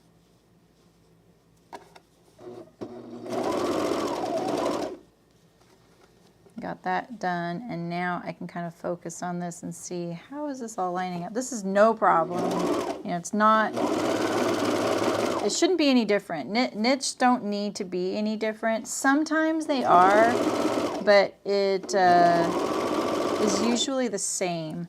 Because when you think about how knits fit us, in general, they make them with negative ease, right? So the garment is smaller sometimes than our finished measurements, but it doesn't feel like that when we wear it. It actually feels loose, you know? So you don't really need to add ease on a sleeve. But when you think about the fact that the chest and the hip are a lot of times negative ease, so the garment measures smaller than your actual body measurements, the sleeve isn't negative, it's just neutral. And so in a way, that does give it a little bit extra, you know, more than the rest of your garment does. All right, so line up when you approach your beginning, align it up, and then try not to nick any of your serger stitches with your blade. I know it's kind of tricky. I'm just gonna leave a little tail. We'll secure it when I'm done. Ooh, I did pretty good there. In general, sometimes I get a little point, you know?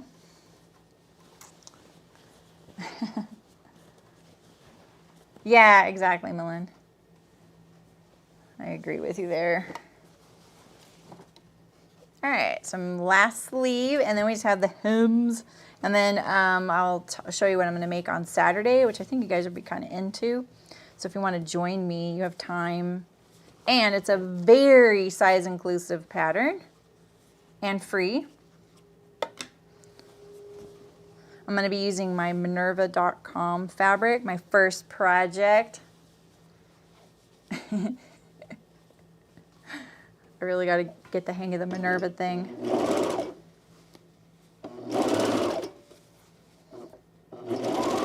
Do any of you sew 5 out of 4 patterns Anyone? Anyone? Anyone?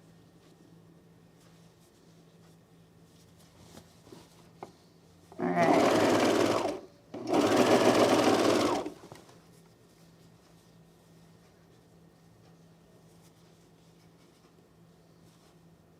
You see, when I'm doing these curves, so like this side right here is much straighter, right? This piece. So what I do is I'm doing a lot with my hands. I know I'm probably making it look like I'm not, but so this is my sleeve and this is the cap. And so when you're trying to get these curves there, make sure that this piece down here, just flatten it out. Like I just kind of pull it and flatten it, right? And then I pull this cap over, and I'm kind of doing lots of things with my hands here.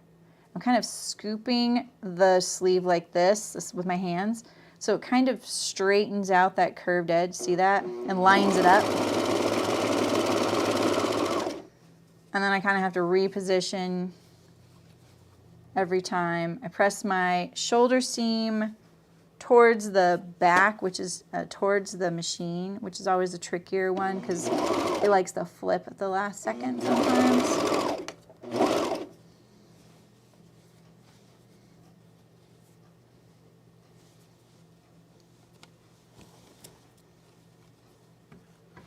Do I know how many? No. I think it's quite a few. You guys are going to get me demonetized.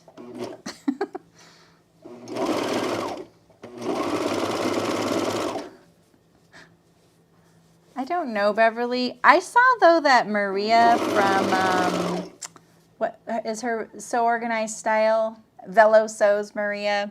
And she does the podcast. Really nice gal. I think she's Australian. She's been a Minerva ambassador for like 7 or 8 years or something. It's pretty cool. I had no idea. All right, I'm gonna put that little tail. I'm gonna deal with that little tail in a second. All right, so now we have our hems of our sleeves and our shorts. So I'm gonna grab this machine here, swap it out. Gotta unplug it. Stay there, please, that cord. I don't want to be rooting around for it.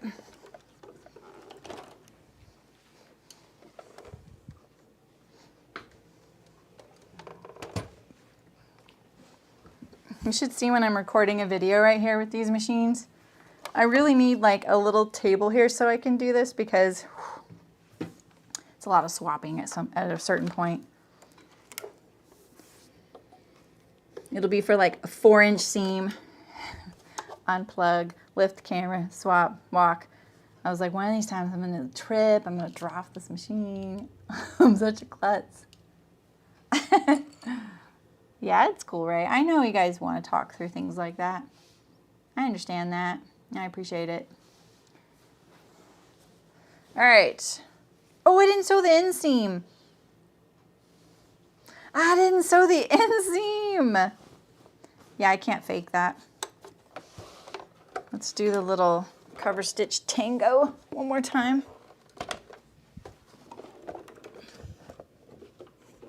This is my weight routine. It's quick though. It's faster than converting a machine.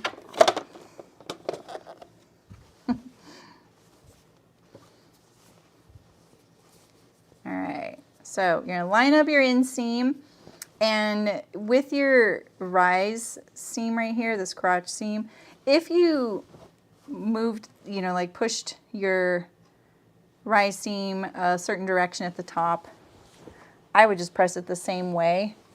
What I always do with my rise seams, and I think I was talking so I didn't mention it, is I always press my rise seam when I'm at the waist. I always press it the same direction. So I always press it either toward my right or toward my left.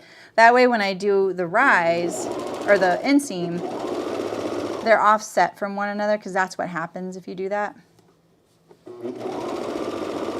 So if you're facing the front and the rise seam is pressed that way, and you're facing the back and the rise seam is pressed that way, they will be the opposite at the intersection of the crotch and the inseam and the rise. So A third mast panel? Really? I forgot about those. I never cut into mine.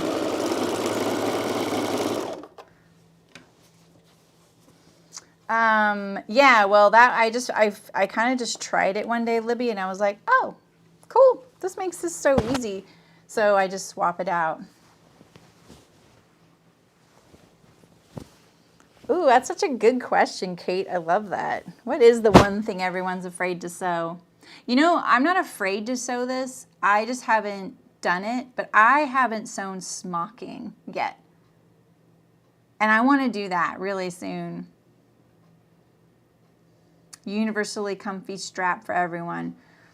I saw that Love Notions did a couple of really interesting posts on Instagram lately, Beverly, on like options. You might check it out. I think they have a free pattern on their site or something. And that was one thing they discussed specifically. Okay, so now there's nothing left, right? What's left is that you should be trying on your jumpsuit right now before you hem it. I'm going to get rid of some of these threads here. Check it over a little bit.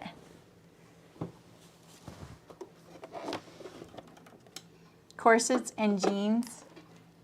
I say I don't need a corset, so that's just probably not something I'm going to sew again. I've sewn those a long time ago. It's a fun project, though.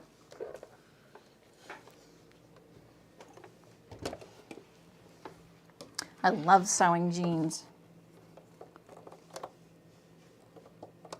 You know, the hard part with jeans, in my opinion, is the thickness. That's it. All the rest of it is very, very straightforward. And once you do a zipper fly, Ray, like you'll realize it's just a few short seams. That's it. It's just the steps. And if you don't think about it, I'm sewing a jean zipper fly, it kind of is less overwhelming, you know? Just think of it as, oh, it's 7 straight seams. You can sew 7 straight seams, right? You know? A coat. Yeah, right, Martina? So it's not really the coat that you're nervous about. It's the thicknesses. Oh, that's a good one, Aisha. I haven't sewn a bra either. I haven't been interested in sewing. I've been kind of interested, but honestly, like, it's just a whole thing I don't really want to get into. I've talked about why I don't sew them, and it's just boils down to the fact that I'm really thankful and appreciative that I can now buy a bra that fits me. And that's just so amazing to me because I couldn't for decades. And so I enjoy the fact that I can do that. Like, it feels really good. But it is the only thing I'm wearing right now that I didn't make besides my shoes. Yeah, Nancy, right? Yeah, Malin, exactly. That's smocking. Oh, getting a nice hem on wool. Oh, well, there's a lot of really interesting, really that boils down, no pun intended, to the ironing. All right, so I'm going to use my cover stitch. I feel like I'm not that great at this cover stitch. I keep getting it kind of off. So when you're using your cover stitch, make sure you get your junctures a little better. Like my old machine, I had no problem nailing it. Like I could nail it, no problem. This one, I don't know why, but it feels different maybe, and I don't notice what the difference is.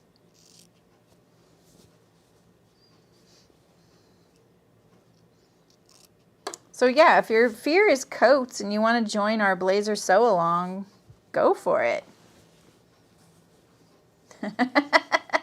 Wow, autocorrect had no clue that they were picking the more obscure of the two. Yes, you can do it, Ray. And you know what? Do it on not a project. Who knew all these junctures were not perfect right now? Did I just do both legs? Felt like I missed one, but it did feel like I did a lot of those. Let's look at our sleeve junctures too.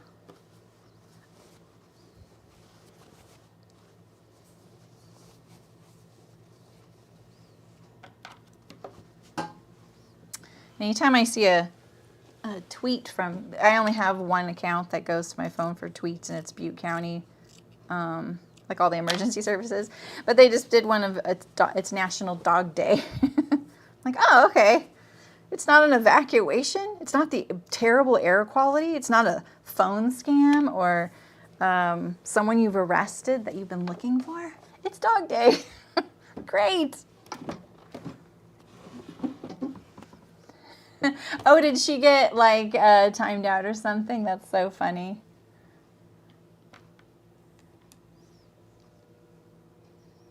Oh, yeah, Sydney. Yeah, those ones that are slippery. I don't, you know, that is one thing, like you'll probably never see me sew a wedding dress, prom dresses, things like that. I sewed a lot of that at one point. I do not enjoy it, and I just don't like those fabrics. They are kind of, I'm trying so hard. Wait, is this what I, no, I did want this inside out. What am I doing?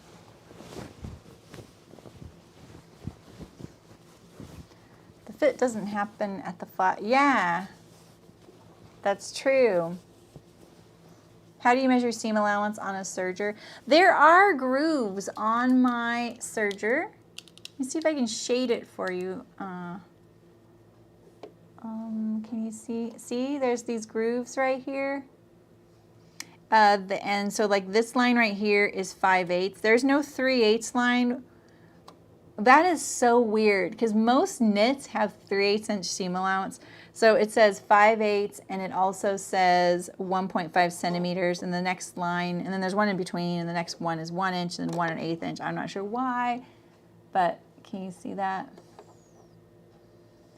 Those little grooves. But if you wanted to, what you can do is just measure from your needle.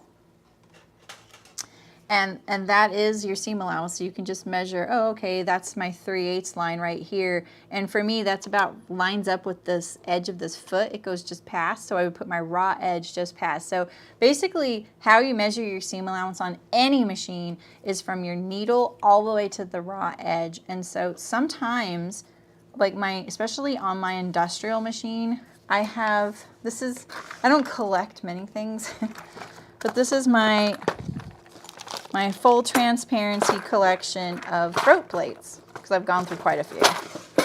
And some of them, oh, this isn't my collection. These are my new ones. Do these all have seam allowance? Like this one. Some of these don't have seam allowance. Look at that. So my current throat plate on my industrial machine, it actually does have grooves, and it says seam allowance, and it says it in inches, which is really rare. Usually it's in metric because this is a Japanese machine. But this one here, this is the right side. There's nothing. So when it's like that, then you can put it on yourself, and I've done it with Sharpie, washi tape. Where's my collection? Oh, it's probably in my cart. So that's how.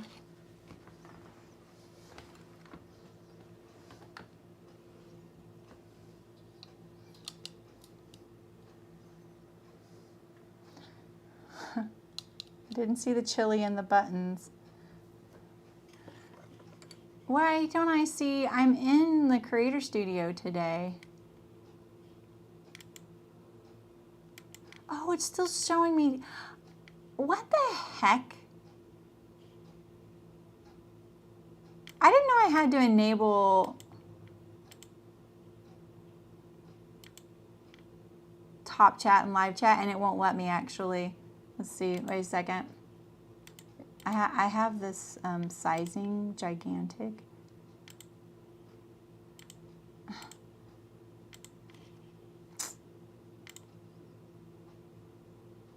I'm gonna refresh. I can't get the top chat, live chat to work in Creator Studio. I didn't see Nancy's, whatever she said. Did she say Tilly in the buttons and it auto-corrected to Chili in the buttons? Which is really funny, by the way. The which needle though, Penny? The one farthest to the left, because that's the seam, right? So just as if you were sewing it. Yeah, sure, Claire. Yeah, so if that's my left needle right there, right, you would always measure it because that's the seam line that you've created. So you always measure from the furthest thing to the left, the all the way this way. So mine finishes at like 1/4 of an inch. Yeah. Okay. All right, so I'm going to keep my seam allowance pressed the same way. I don't know the hem allowance. Let's check it out.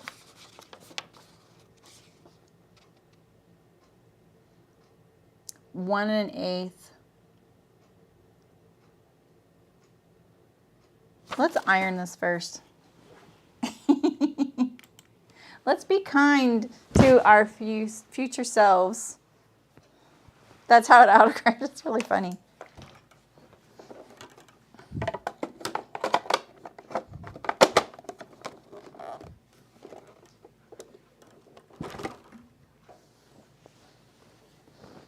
I never used to iron my hems when I did cover stitch, and now I feel like I kind of have to.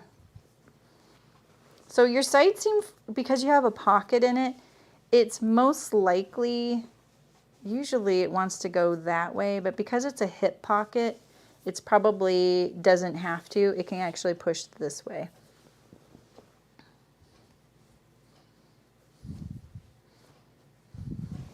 Okay. Get this about 1 1/8.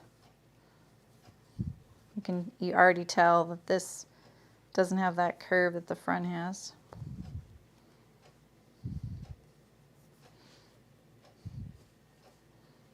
Look at that rolling. It's like the spell is wearing off or something. Hurry, hurry, get it hemmed before it wears off.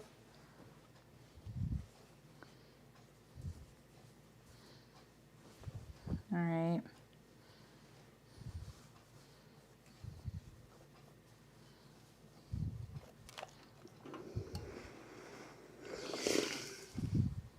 Kind of eyeballing it. But with a 1 1/8 inch hem, that's pretty generous if you wanted to lengthen it. And honestly, like the fact that there's no hem shaping in this is a little concerning because this edge right here is shorter than where it's folding up to right here. So I really don't want it to, you know, pull on it and look funky. But we'll just stick to the original hem allowance so that their sewists know what happens if you sew it by the book. I kind of like that, even though I like to sometimes correct things or modify them or experiment. Sometimes I also like to show, okay, if you don't, you know, like if you don't like that, now you know you can adjust it.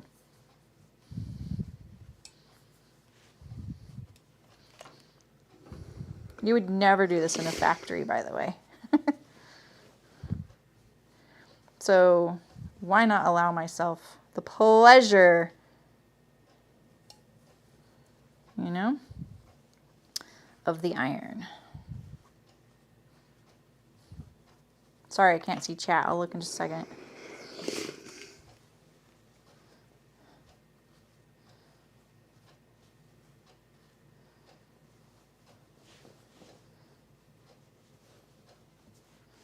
Fiddly, fiddly. Oops, that's a little wide. I'm just kind of go around, make sure it's about the same all the way. This one's a little wider. It's because the front has this curve and the back is straight across, so it's definitely going to act different, you know. I don't know, really. I guess it would give you more coverage along with it. I don't know. Never seen that before. It's a pretty wide hem on the sleeve because the underarm seam is really not that long. So if you need to make it a shorter sleeve, you may need to trim a little off so that you have enough room for your hem here in this underarm. Ooh, it's bright, huh? Sorry about that.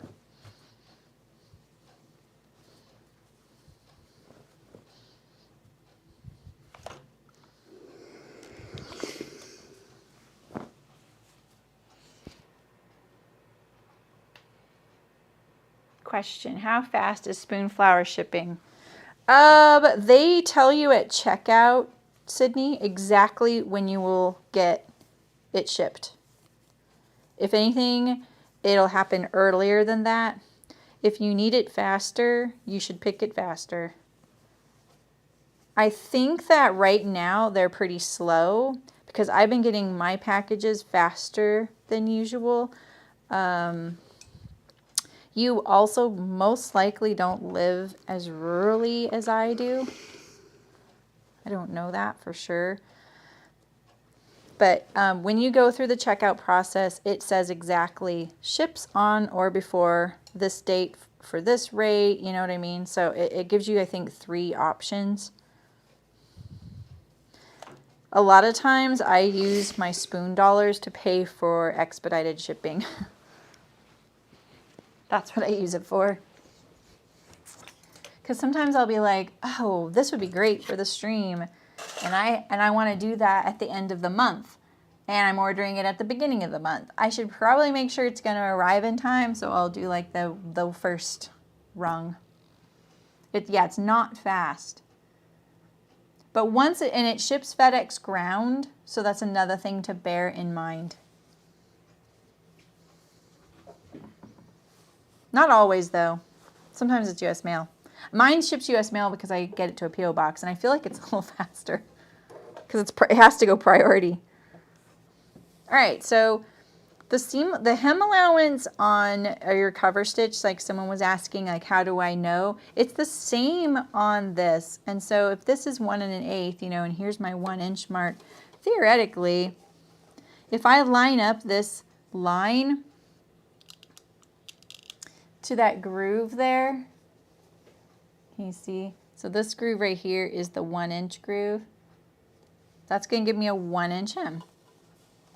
That's probably why they do have these really wide hem allowances. Dang it, I tapped the foots and then I gotta, there we go.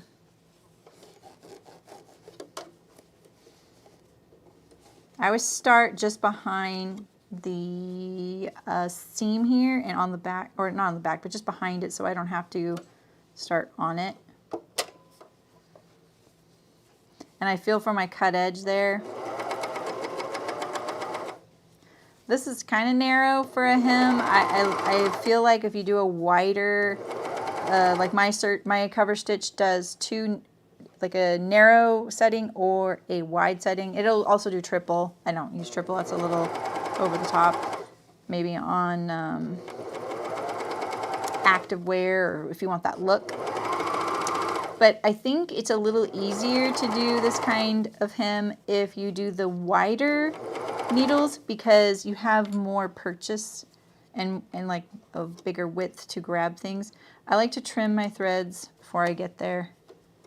Oh yeah, look at, I'm pretty far off back here. And someone will always says, because this is that way my cover stitches, I do 1 stitch forward, I do 1 stitch back, and I pull it out. Someone always comments, you know, you can do this little hook thing. I just haven't practiced that. I do know about it, and I think it's a really cool trick. Yeah, maybe I should have done the legs first, because look at that, it's kind of bad.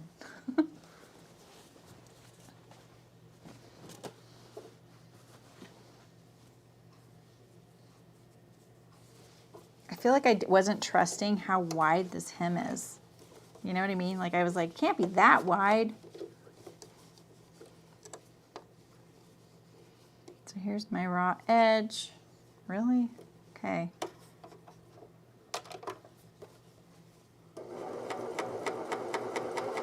Definitely do it so that your garment is above the bed of the machine. If you're doing it from the right side, you want the garment to be inside out to be able to do this. If you're doing kind of the so-called cheater way to do this, where you do the, you're sewing it from this side, you're going to need to flip the garment the other direction.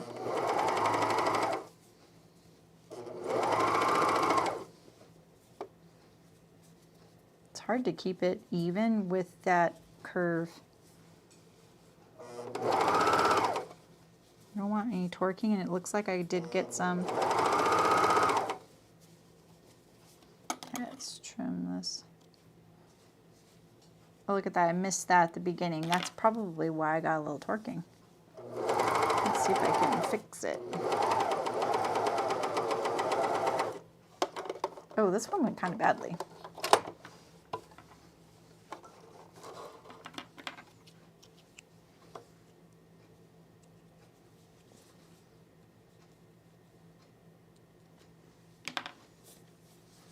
Can take out these a little bit. They're in kind of in the black, but you can kind of see right there's a few. I started here.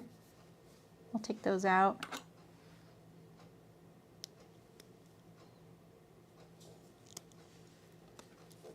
Pretty easy.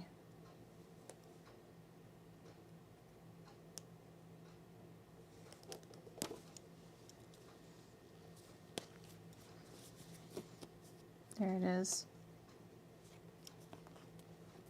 I just need to sit down and practice cover stitching. Get back to where I was. Why does it feel so different on this machine?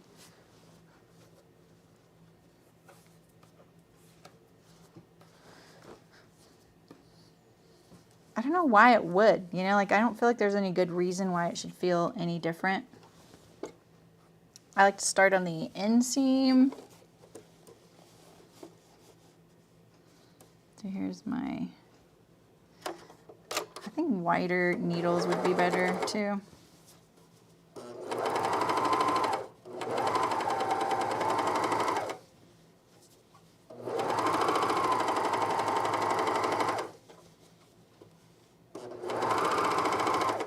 Maybe something I could have done as a help was to use this pin here because it's soapstone.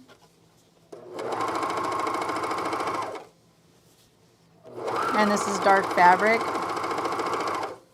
I would feel like, wow, what's happened to me if I didn't? I can't do it. But I'm just getting to know this machine still maybe. And I haven't done it a lot, so I've definitely probably lost my touch. This one looks, I think it's a little better.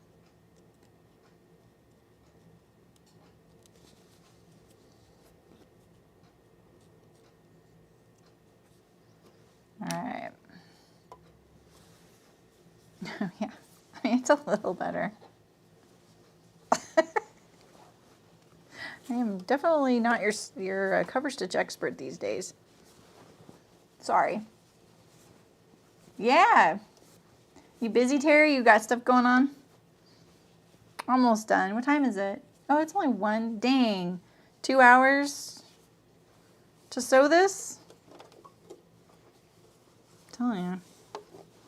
Imagine if you aren't live streaming it. And you don't have to move machines.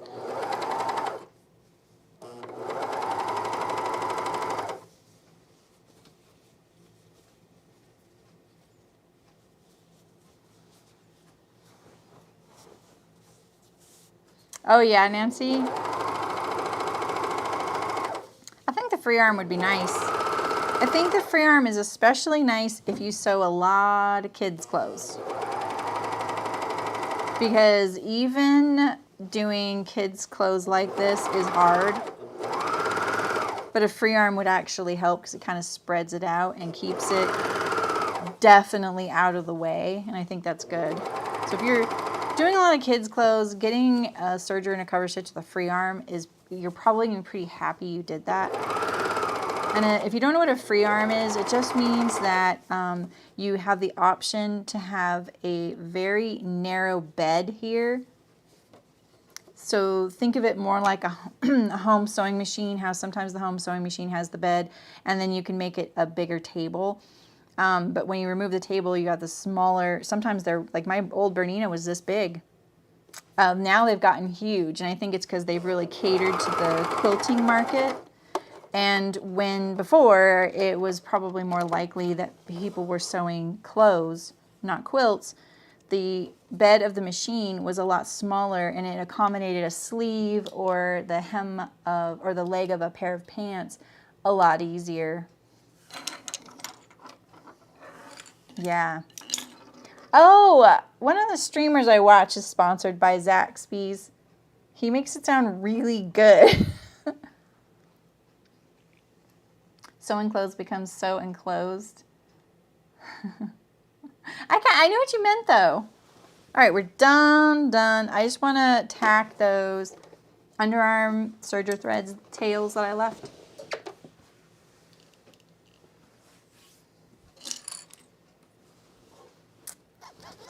They are on the underarms right here. Here we go. So I'm just gonna fold it out of the way. Give it a little tug. And then fold it into the seam allowance. Nice and secure.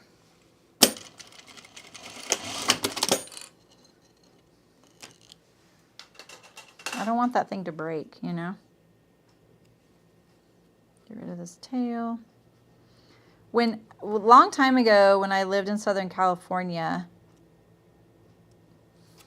the place to go for like really good like chicken and stuff like that was El Pollo Loco. It was awesome. It was so amazing. It smelled so good too. And there would be things like you would get tortillas, and it was a fast food chain, so to speak. They would have pinto beans and different salsa, like a salsa bar. It was like the first time I'd ever seen a salsa bar. It was a long time ago. And you get your chicken different ways and stuff. And you would actually like assemble it. Like it was kind of a pain in the car, but it was so good. And I just loved how simple the food was, you know. And then there were different sides you could get, you know, like pinto beans was just one of them. That's the one I got, so I don't remember what the others were. And then I was telling my husband, like when we were visiting down there, because he didn't know Southern California very well, I was like, oh, we could go to El Pollo Loco. This place is so good. And it was not like that anymore. I was like, oh, yeah, this has gone downhill. It's more like fast food now. You know? It used to be so good, though. Yeah, right, Christina? Exactly. Yeah, I know. You realize, like, kids are just little mutants, man. They are so little. I wish I could put this on my dress form for you guys. Let's just pin it up on her. Sorry, just whack the...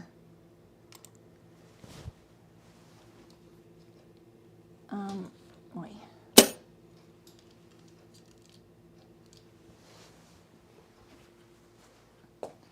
Let's see.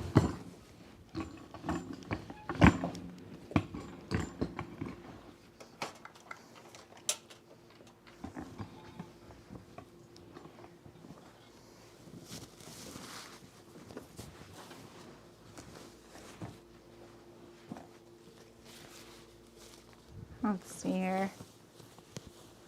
We can pretend, right? You can't put pants on a dress form, though. I'm pretty excited to try these on.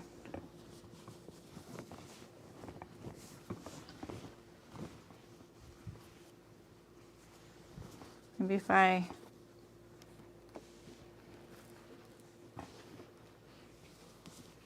Are these gonna fit me? I don't think these are gonna fit me. Because that's how the pleats go, right?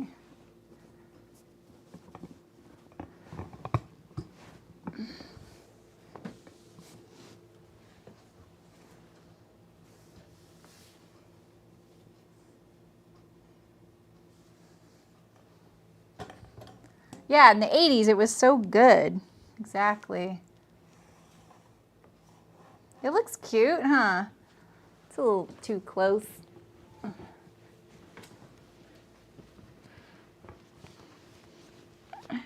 Here's the pleats. Here's the pleats. Did I pleat these wrong? I don't know how else I could have done it. The bottom I think had to be like that. I'm hoping the front is like, the top is like that. All right, anyway.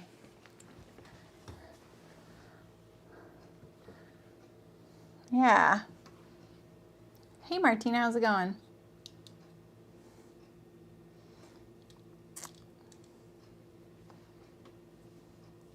Yeah, that's a good point, Nancy.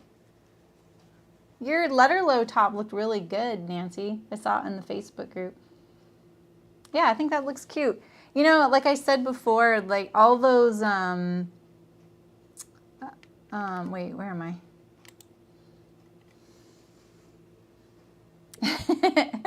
We've been talking about that too, Esther, and someone said quickly.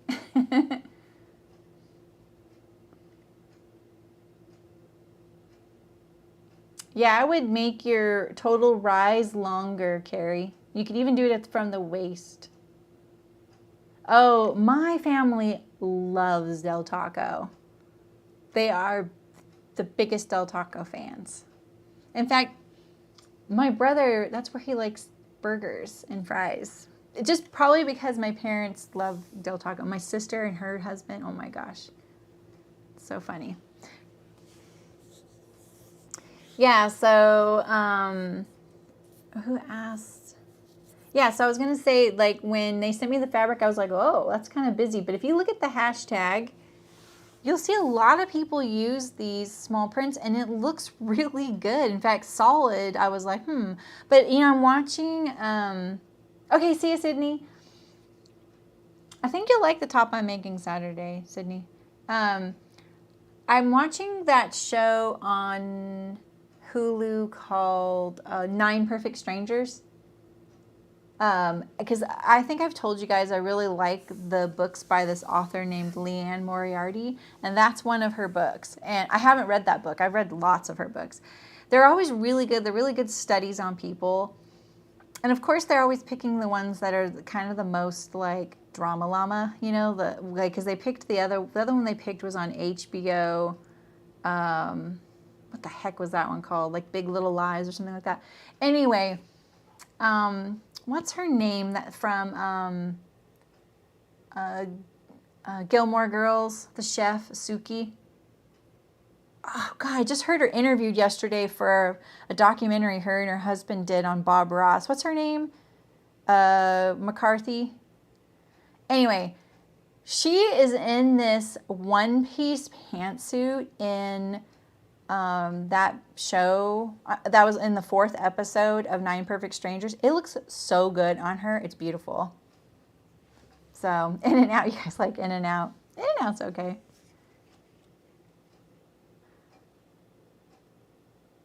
It just came into the Applebee's, exactly. You don't want to drop the cross, just maybe deepen the curve on the back. Melissa McCarthy, thank you guys. Thank you. Thank you. Yeah. I really like her. And yeah, they put her in this, it's like this rust-colored pantsuit. It looks really good on her. So yesterday when we were looking through the hashtag for this one, I was like, look at all these small prints. Like, I almost like this better in the small prints. We saw one in stripes, which was really fun. We saw a couple where they used 3 different fabrics, so it looked like a shirt tucked into pants, right? And the solids almost looked like they were out of place, which I would think naturally I would do this in a solid. So I'm really glad to see this small print, you know? Except then I saw Melissa McCarthy wearing that one. I was like, oh, that looks pretty good. I like that too. All right, so tomorrow I'm going to be making the Paddington top by Peppermint, or it's by French Navy Patterns for Peppermint Magazine. This is a free pattern. I'll link it in my description of the video tomorrow. Yeah, me too, Nancy. That sounds so good. You know, if you're on Twitch, Bob Ross is on there like 24/7. So the things I learned about this top, it looks really, really cute everywhere I see this top. I love this kind of top. In fact, one of the patterns you saw during my refashioning week was one I had drafted for me. It's kind of similar to this. except that mine had a yoke neckband, like it's almost like a built-on facing. And then I sometimes left it open at the bottom, and sometimes I would elasticize it. So I'm like, this is great. I don't have to make that pattern for myself anymore. I'm going to try this one. So one of the things they mention in here is that most people can pull this on over their head, so you don't have to do the buttons and buttonholes. Or you could just sew it shut with buttons. I'm going to put that on the hole, on the fold, and not do it at all. So it's going to be the same front and back. I'm also going to lengthen it a tiny bit. The sleeve is gigantic. So if you're thinking you're cutting it close on your fabric, lay it out first before you start cutting. That's what I had to do. So I'm using this really cute print I got from Minerva.com as a brand ambassador, and I'll be sewing it in that. And it's kind of like this dusky navy blue with all these line drawings of hands. I think that'll be really cute on this, in this. Yeah, so I can try and pull it up. I will say it took me a bit to figure. Oh, hi, Missy Fat. Yeah, it's Saturday. I'm going to be here Saturday doing it. I'm sorry if I keep saying tomorrow. It's just habit. I'll be here Saturday at 11 a.m. Pacific. Let me give you guys the link to that. Peppermint Magazine. I found it kind of hard to figure out how to get the pattern. You do not need to subscribe to their magazine. No, not shop. Sewing patterns. All right. Here it is right here. It's called the Paddington top. I'm going to put a link to it.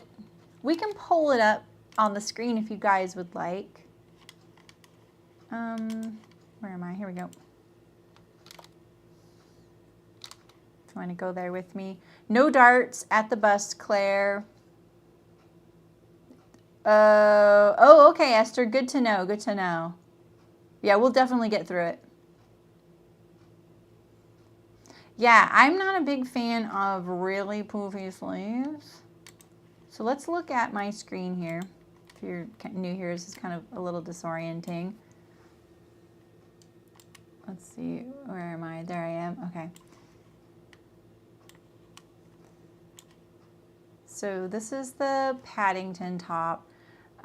This is so cute. It looks like Spoonflower helps them fund the ability to offer these free patterns.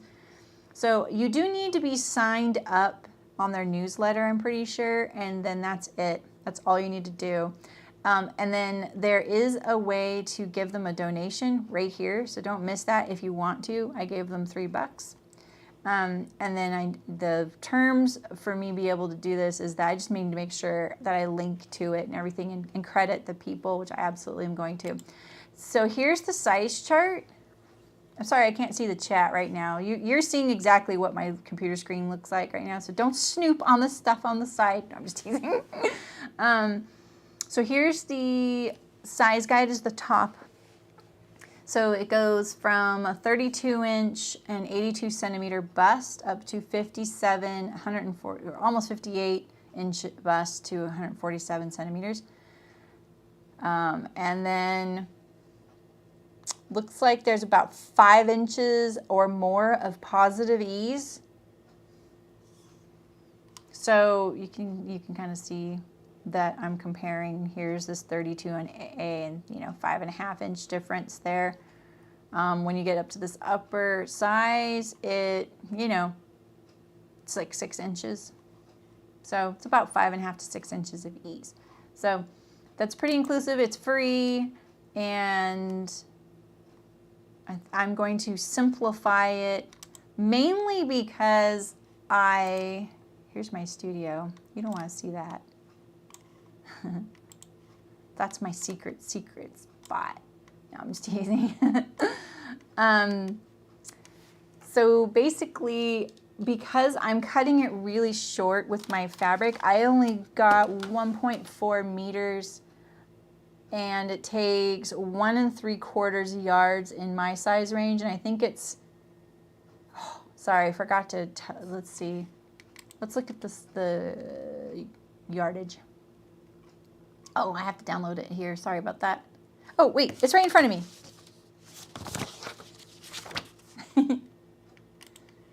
You know. You know me.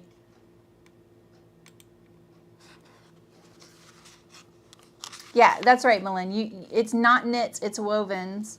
I'm going to be using a lightweight poplin. I think that'll be a great choice. That's what they're showcasing in the cover photos there, is the poplin by Spoonflower, the trial one. Or it's the lawn. It might be the lawn. Lawn would be great. So as far as fabric amounts, for 60-inch wide fabric, if you're in the up to the 41-inch bust or 106 centimeter bust, you need about 1 3/4 yards or 1.6 meters.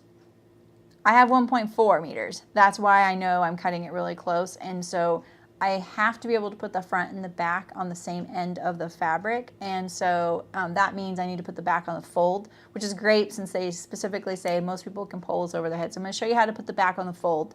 And I'm going to show you how I tested to see how it fit over my head as well. And if you don't still want that button back, you could put a little slit in the front. And if you're interested in that, please speak up and tell me, and I'll show you a really quick tutorial tomorrow or Saturday on when I cut it out on how to do that. And then if you have 45-inch wide fabric, you need about 2.1 yards or 1.9 meters in the up to that 41-inch bust, so like sizes A to G. If you're in the from size H to O, which is 43.25-inch bust or 110 centimeter bust, up to 57 7/8 inch or 147 centimeters, you need 2 meters in 60-inch, 2 yards in 60-inch, or 2.7 meters in 45-inch, or 3 yards.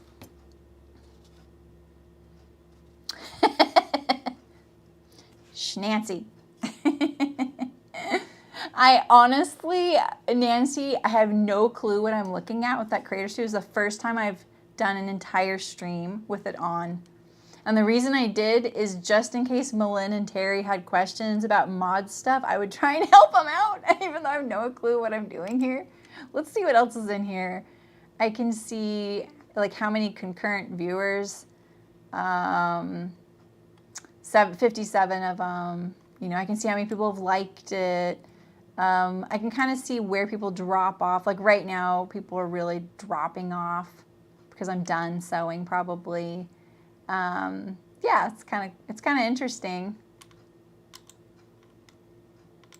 I'm in this one video group on Facebook, and people will ask questions like, how do I get more viewers? The age-old question. And people really can nerd out on their analytics, and they can kind of see like, oh, where are people stopping watching my video? I never look at that stuff. I just am like, I just want to sew. It'd probably be a good thing if I did that, but I don't. So anyway, I'm going to be doing this Saturday. I'm going to cut and sew the whole thing, and I'm going to make a pullover version. So I won't be doing the button plackets on the back, but I will be saving some fabric. I'm not a big fan of buttons on the back because they're kind of uncomfortable, but I do love the way they look. I think they look really, really cute. And you can't really see it in those pictures I was showing you. Just look closely because I didn't know they were there, and I was like, wait, what? So yeah, so anyway, anything else I need to tell you about that? I don't think so. I don't know why I even printed out all these instructions. But like I said, the sleeves are massive. So if you want to take out some of the volume, you can slash and instead of spreading, overlap. You are Heidi, yeah.